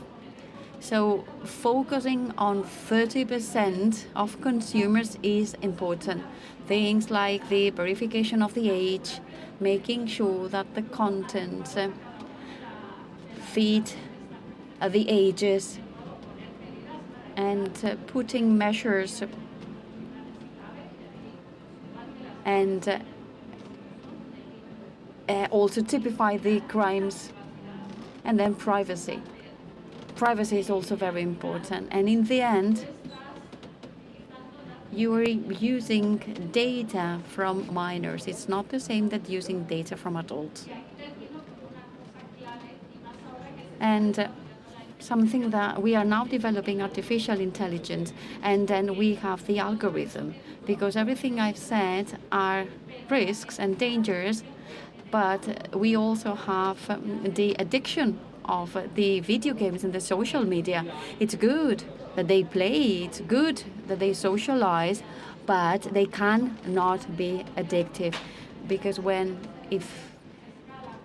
because this addiction escalates and you turn into an addict, and the algorithm is having an impact on the ideology, on the way of thinking and the way of acting. So we need to take into account that in the physical world, we want our children to have a healthy life and to educate with values. They should do the same in the digital world. And the algorithm should support this and help to do this, to achieve this.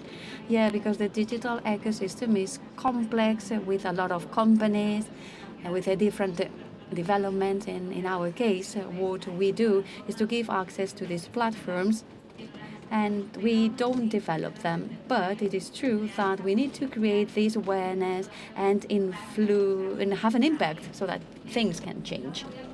And now I'm going to share some of the things that we do in Telefónica and some of the challenges. It is important to talk about this, to engage these ecosystems to reinforce this safety online. And the first case is our alliance with Internet Watch Foundation. Thanks to this collaboration, we integrate automatic systems in our networks, and they block verified material of sexual abuse on children. And it is something that we need to include to limit access of these users to this illegal content. Also raising awareness, different initiatives in the countries where we are. And I will mention three. First one is in Spain. You can look up the information and participate in the activities that we organize. It's called Blue Movement. For many years, we've said that the vulneration of the rights of children was this digital breach, and it still happens in some territories, and not in Europe or in other territories. But it is true that in the end, the families are making decisions, and sometimes they don't have the information to make these decisions. For example, when do we have to give this first telephone, how to manage the social media, how to protect the privacy, and how to prevent the risks, and also to build the trust, because teenagers will turn into young adults and they will fly out of the nest. So this is our platform, and we have created content with experts, and we have the support so that these families have tools, and we want to generate this conversation at home. So we organize this face-to-face event so that the families are present, that we can generate this community and this conversation. So we believe that this digital well-being cannot be building, but accompanying. In Germany, we have a similar campaign. It's called Wake Up, and it's launched by O2 Germany. And these awareness campaigns have a different focus. They talk about cyber bullying and hatred discourses. And in Germany, they have a program that combines 3 pillars: educational content for the youngsters, depending on their needs, based on practical cases, showing real situations so that they can identify it in a very fast way. Also practical workshops, because we need this collaboration from the families and the collaboration with specialized organizations. And in the end, we've realized that when we do this type of content and engaging the young people, everything is more efficient. And in Mexico, we have a different campaign. They wanted to use the power of stories, and they generated a short documentary talking about the risks and how, through gaming, teenagers are contacted by strangers, and then there is grooming and cyber criminality. And it received 4 awards in the Cannes Festival. And there was another platform in which they were providing very practical recommendations so that the youngsters could enjoy games, but knowing the risks. And also the family. So in the end, this is a reality. Minors are users of technology, and I think that the reflections that you shared are very necessary.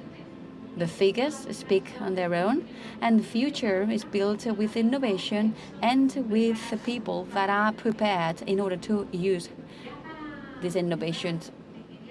I wanted to ask you, Lara, if you can share a message so that this conversation is summed up and gives us some food for thought. Well, the main message is that next year in the Mobile World Congress, I would like to see the stands with a part devoted to these 30% of the consumers, the children. And I hope that UNICEF would be invited.